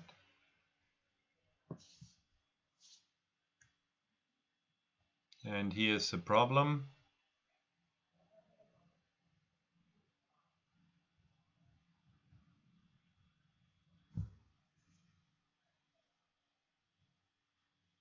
So if I go N0, N1, N2, then I have to travel 19 kilometers plus 30 kilometers plus 67 kilometers plus 60 kilometers plus 30 kilometers and then plus N0 is back to N0 would be 34 kilometers.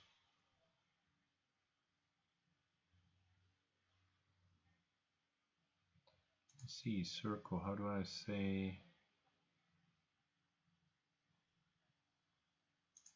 that I want just edges, not bidirectional edges?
Okay, let me try and change that.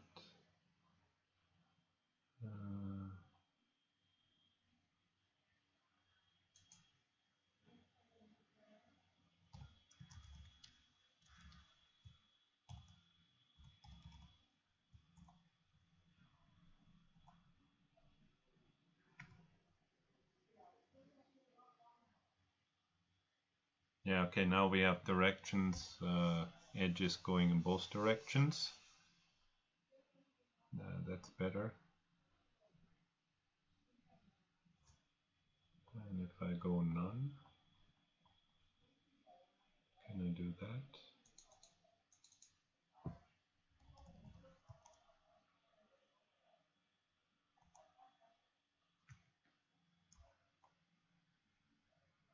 Okay, yep.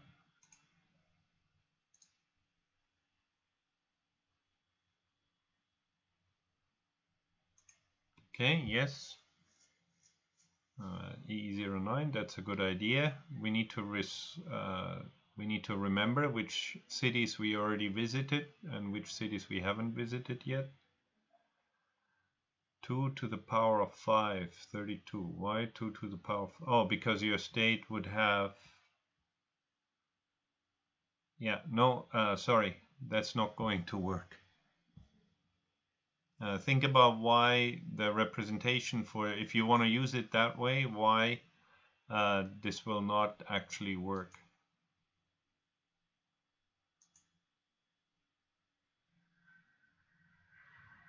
Direction with each node.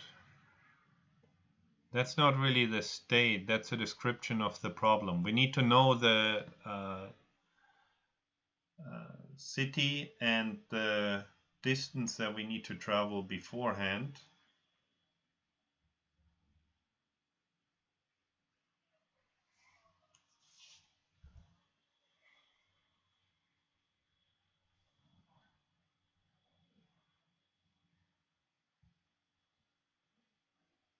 But one suggestion for the representation was to just have a Boolean vector specifying whether the city has been visited or not.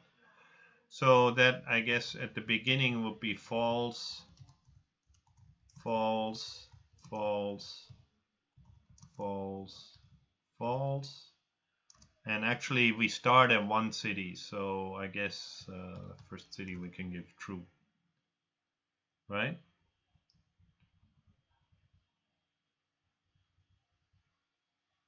And we start in N0, so that would specify that. But this representation will not work.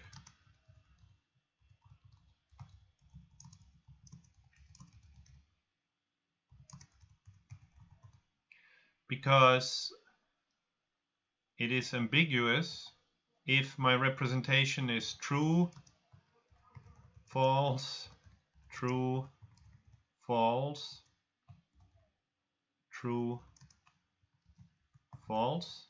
Then what does that mean?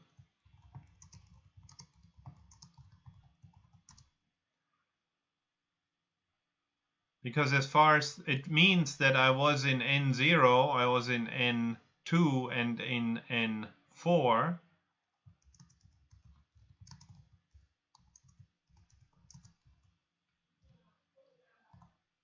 Right? But it doesn't mean I don't know which order I went through. So if I started N0 to N2 to N4, then that trip would have cost me 21, I think. Yeah, 21. No, N0 to N2 is 92. That would have been 92 kilometers plus 80 kilometers, which is 172. But if I went the other way, if I went N4, N0 to N4 to N2, then that cost will be N0 to N4 is 34 plus N4 to N2 is now the same, will be 80. So that will be equal to 114 kilometers, or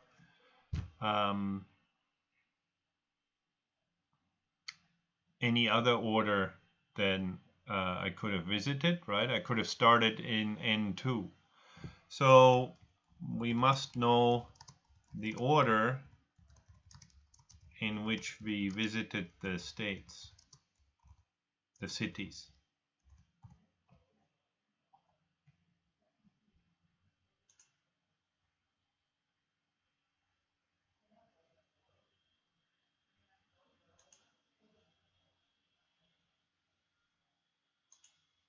Yeah, I could keep track of the distances, but I could look that up in the problem specification as well.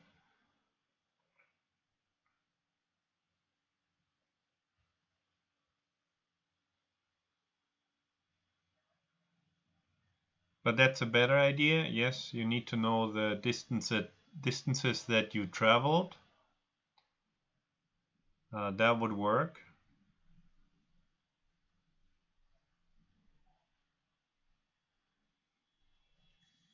Any other idea from the other students? How would you represent this problem so you can solve it on a computer?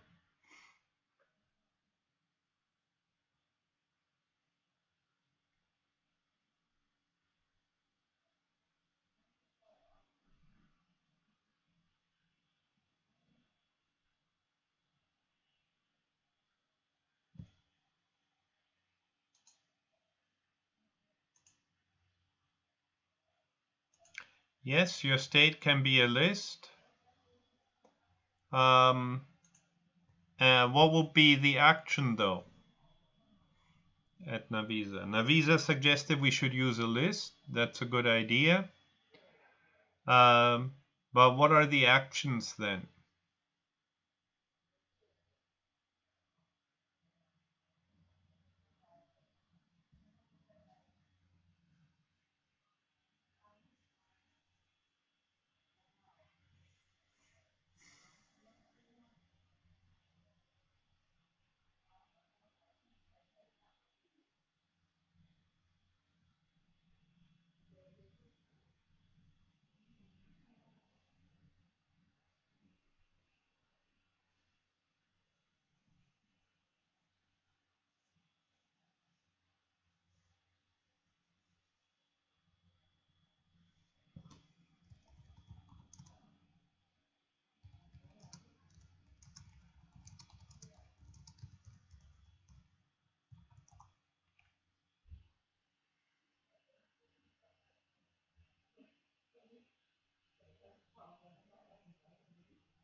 Yeah, matrix is probably not such a good choice in for this particular problem.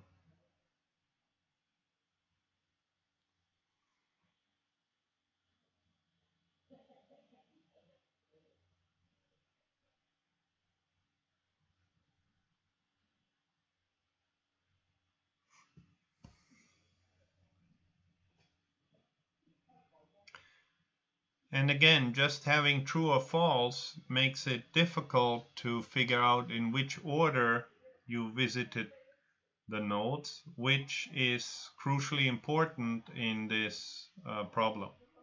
So even if I have true, true, true, true, true, and that means I visited all the cities, then the whole point is to figure out the right order in which we visited them in order to minimize the cost.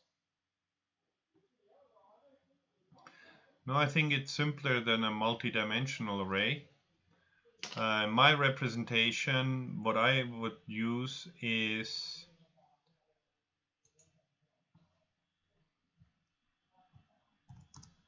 just the list of the cities and the order in which I visited them. So N1, then I went to N2, then I went to N4.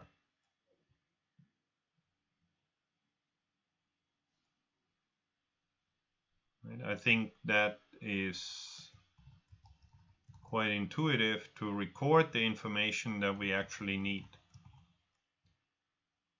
And if I wanted to, I could also include the cost in order to get there. So here was 0. Then from N2 to N0, it cost me N2 to N0 to N2 is 21. I think it's 21. A little bit hard to see with the layout. Yes, 21. But I don't think that's actually necessary. So I would just keep the list of cities that I have visited so far.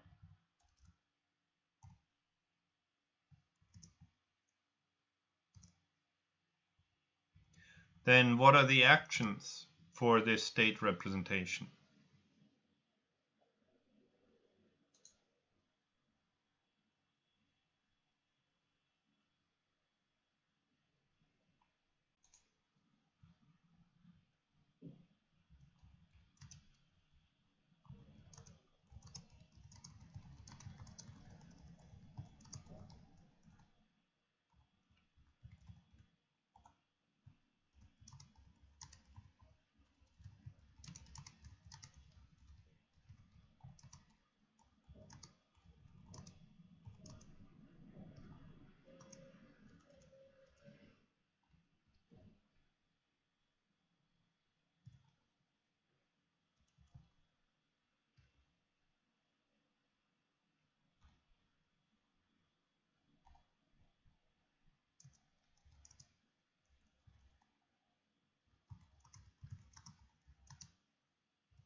Yeah, we could do a list with the options, but that is only in case of the graph not being fully connected. I already said that the graph is fully connected, so you can get from any city to any other city.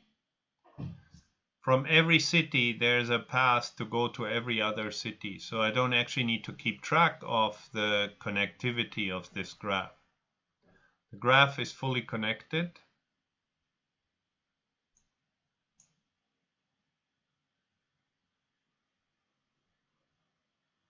For JC, but yes, if it weren't, then yes, you could keep track of the connectivity.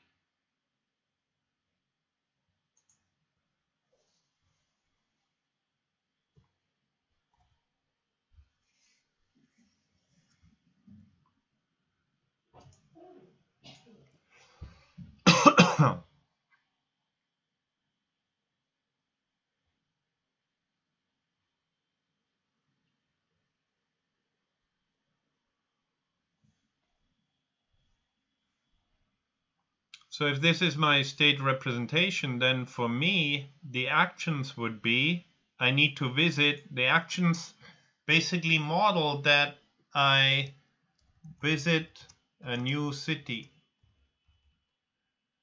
right? So with my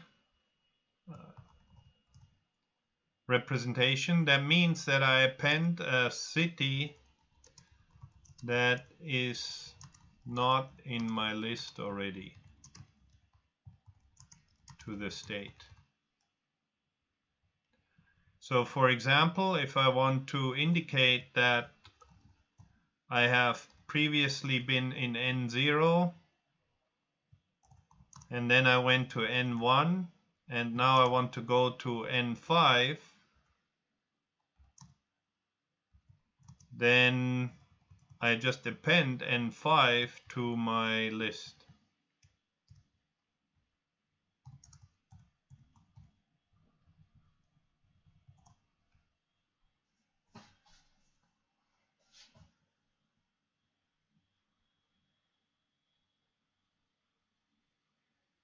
And I cannot visit a city twice, so I'm not allowed to do N0, N1, N0. That would be illegal, right?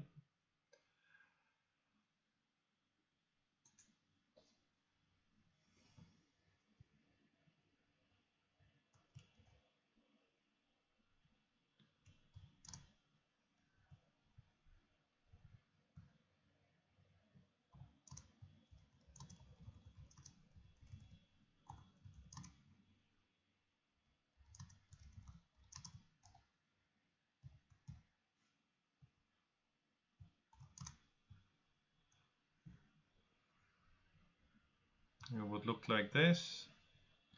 So what's the branching factor for this representation then?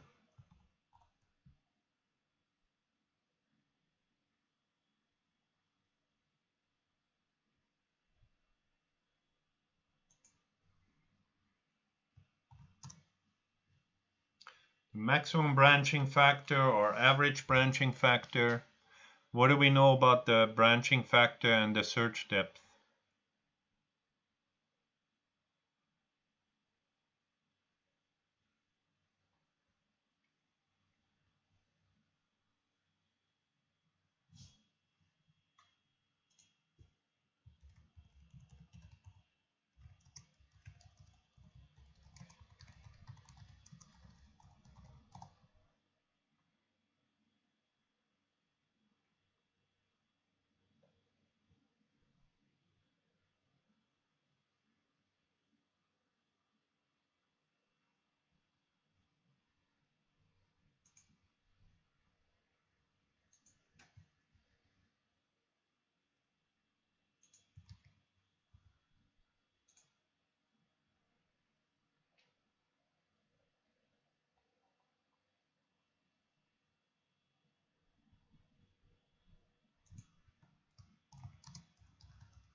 So this problem, traveling salesman, has been is very important in optimization research, and it has received a lot of interest and a lot of research in trying to solve it.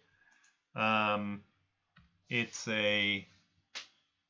in a complexity class MP hard, which makes it one of the difficult problems to solve. Let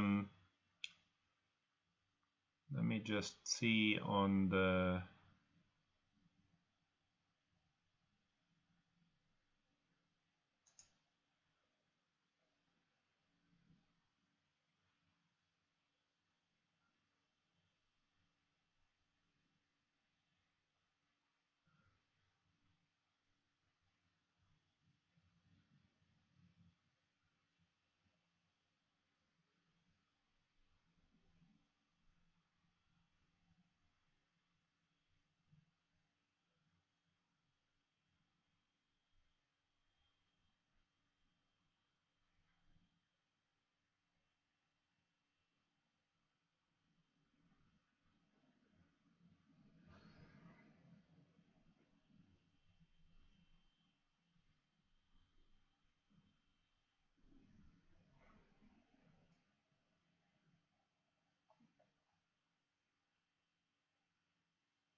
Well, the branching factor, if I look at it, B is 5. Yes, that's correct. And D is 5.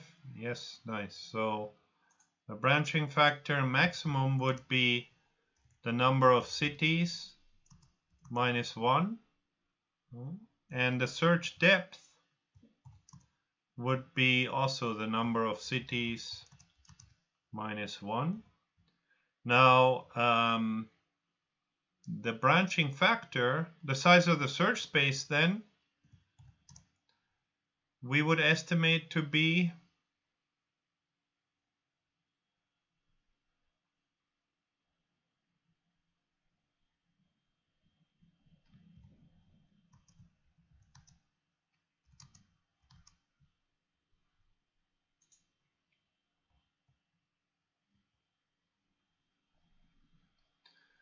let me check.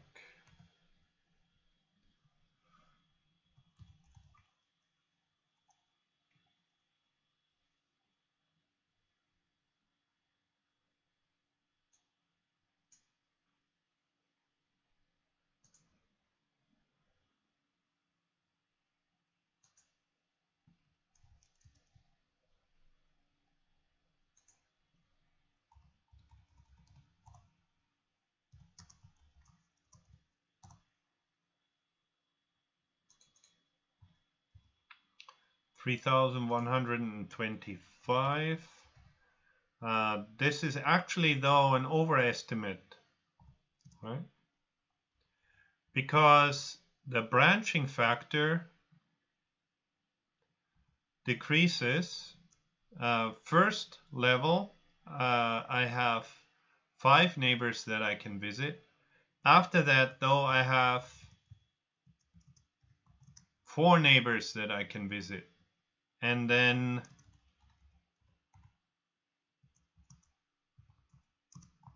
so on and so forth. Also, the search depth is the number of cities minus 1. The actual search space then is not that.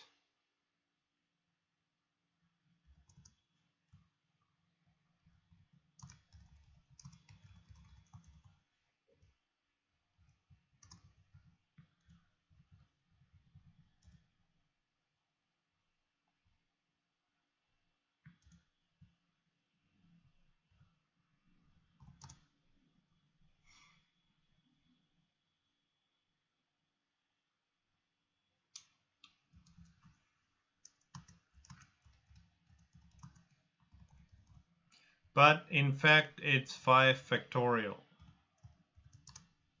right? Which is equal to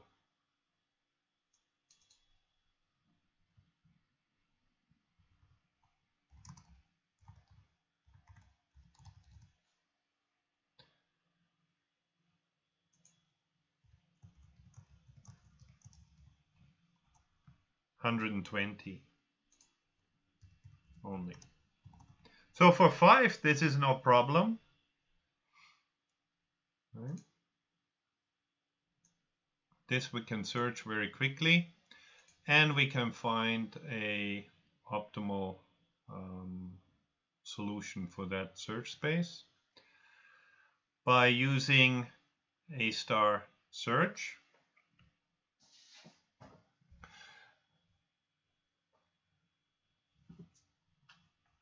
So why is that plot there now?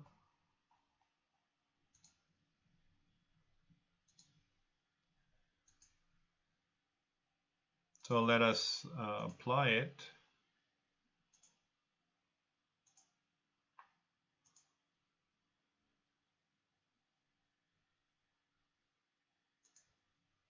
This is still running. Oh, but it already found a solution. The only thing it's trying to do is generate this video stream, but that's extremely slow on the Google Colaboratory for some reason. I'm not sure why. But let's have a look at the traveling salesman problem. So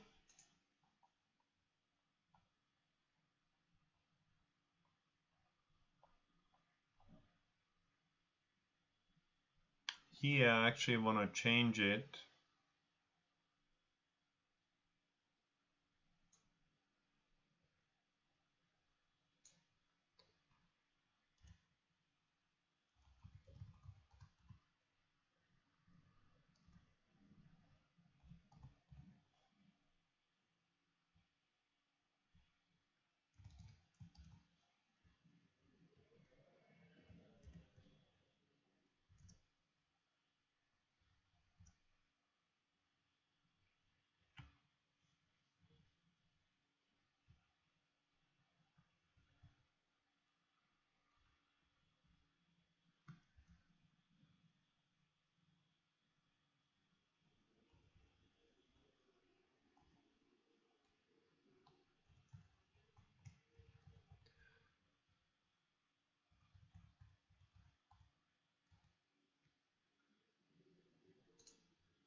So I want to create a TSP problem now, an instance of it. I represent it as a 2D matrix, which is what some of you already suggested. So distances is this for I in range n, for j in range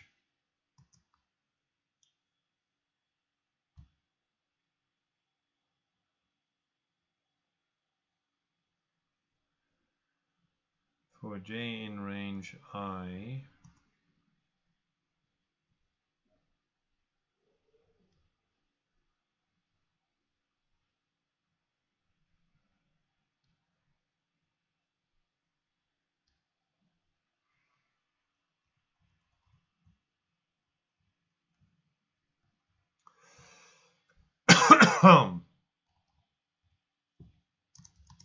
so I put a 0 for j in range n,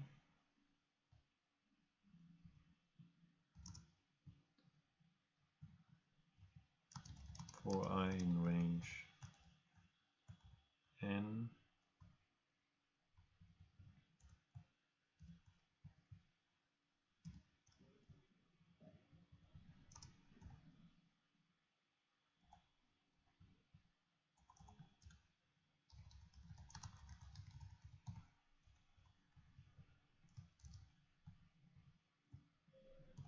I plus 1 to n, distances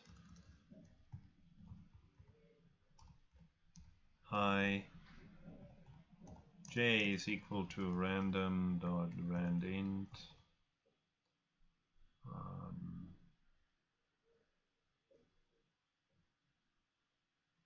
10 to 100. Distances ji is equal to distances I j, and make it a symmetric matrix and then return it.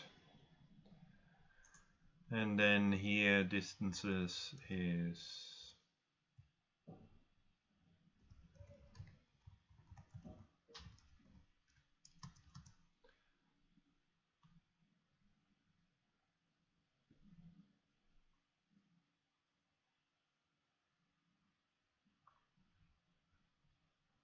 and here we don't have a heuristic value yet, so we haven't defined a heuristic function yet.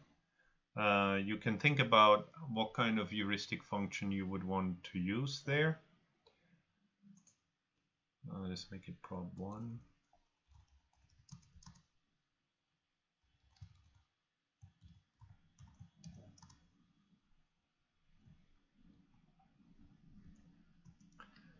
Six.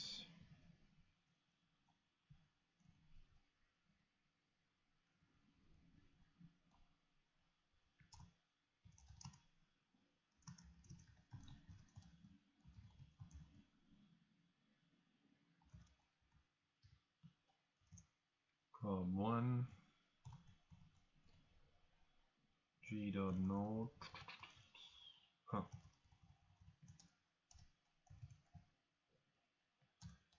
n plus string I plus string I plus that for I in range length prob1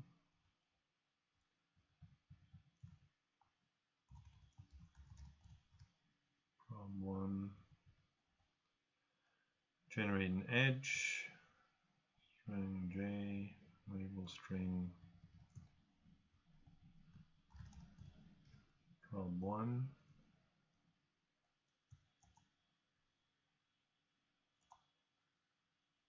So let's have a look. Yeah. So here's our new TSP problem.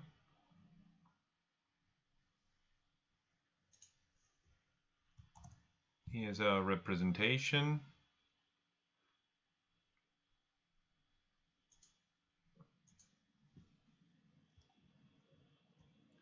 Here's our A-star search algorithm. And here we're actually running it.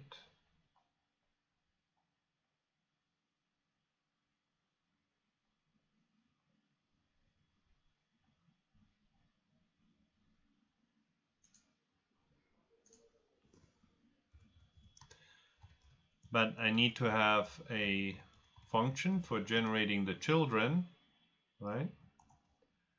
And is goal.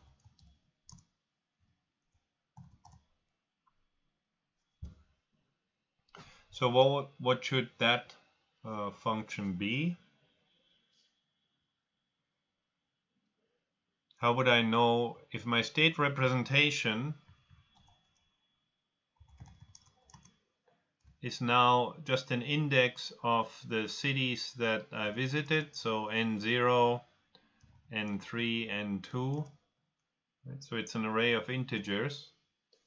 Then how do I know if I reached the goal state or not?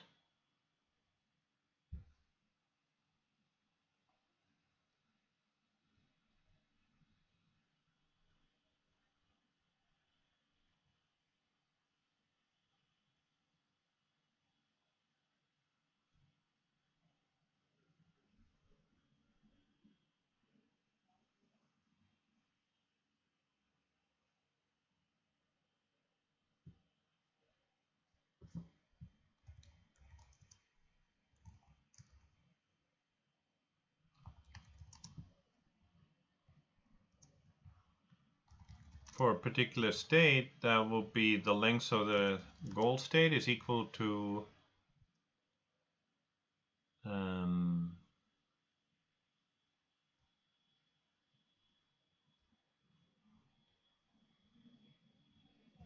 here I can do partial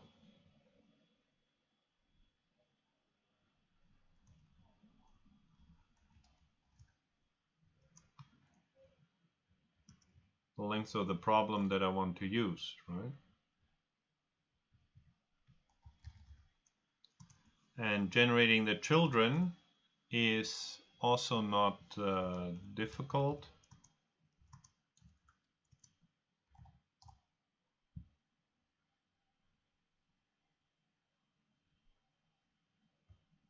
How would you generate the children?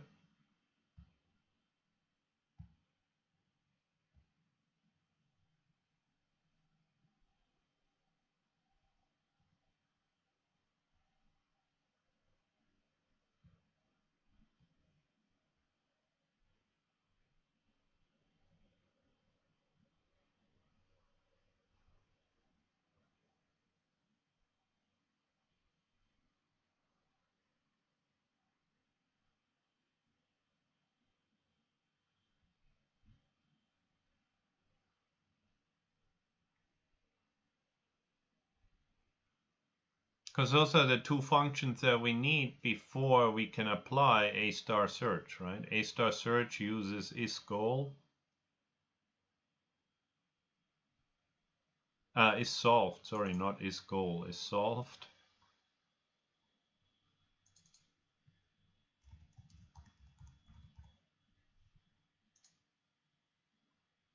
And generate children here. So these two functions we need to specify before we can apply our A* search or any of the other search algorithms that we discussed.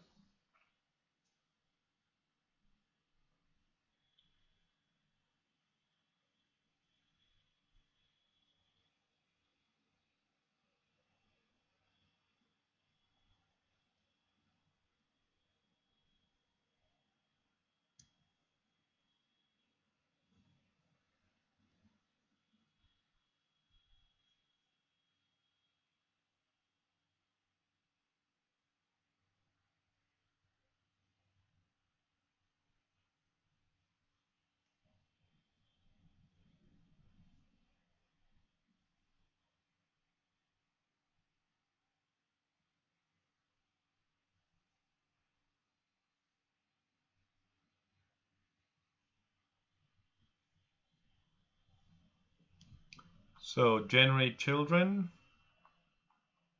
send your implementation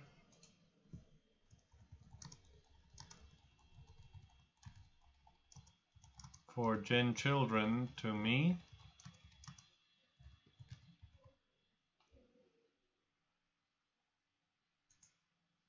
And you can work on that over your lunch break.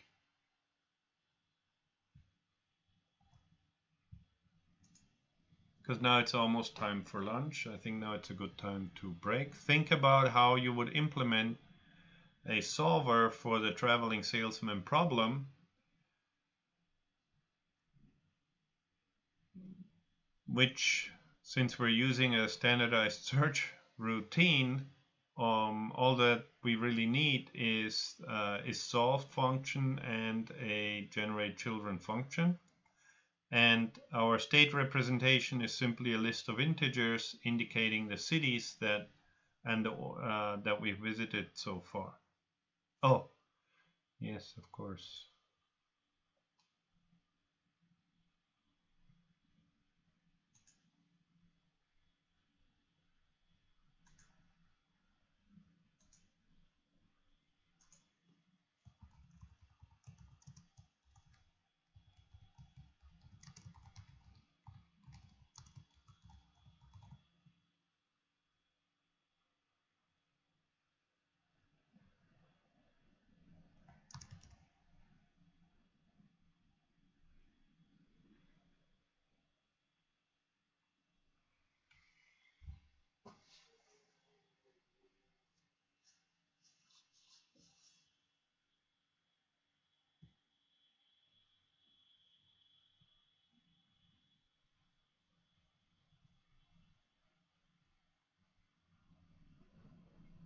Actually, this is, to be precise, one of the things that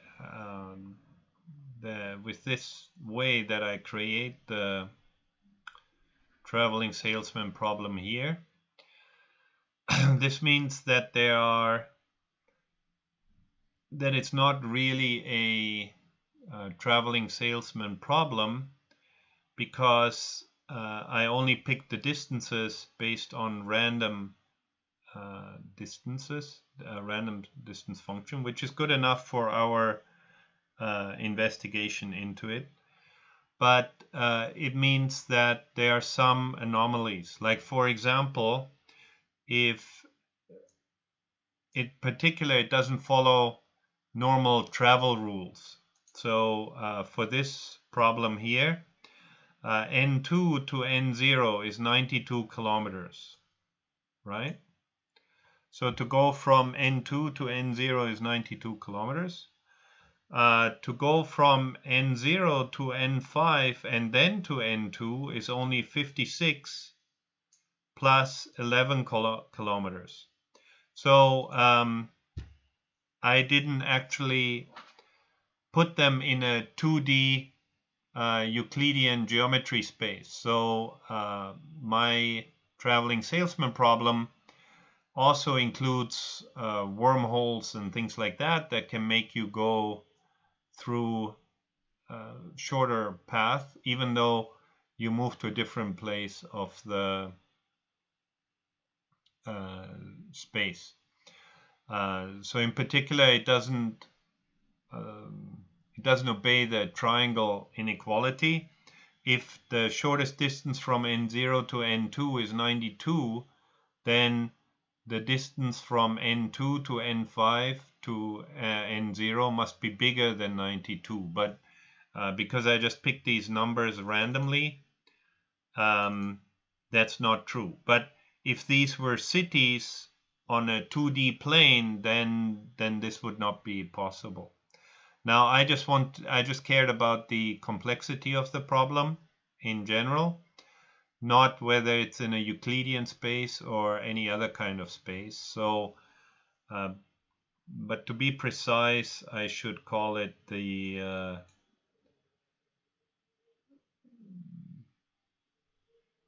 modified traveling salesman problem.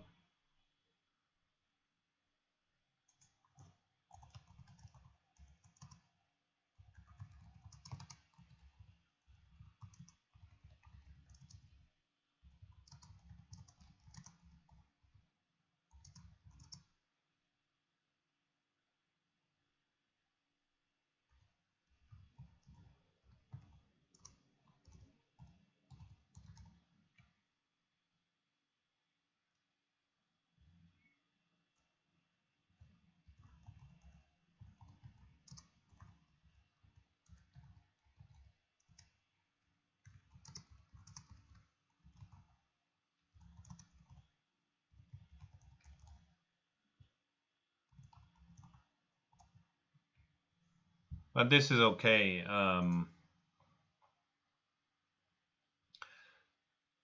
But otherwise, if the shortest path from n0 to n2 is 92, then there should be no way to go from n0 to n5 and then n5 to n2 in 67 kilometers, because then that would be shorter than 92. For this course, this doesn't really matter. We just want to solve this particular optimization problem.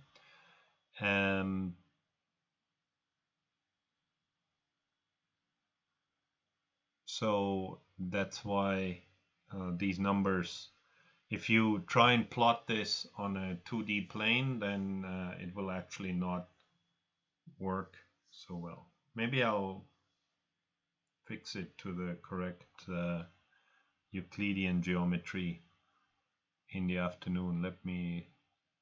But I think this one will work too. We'll start with this one and then we can fix it, I guess. Okay, so now let's break for lunch and I'll see you back at 1 o'clock later today.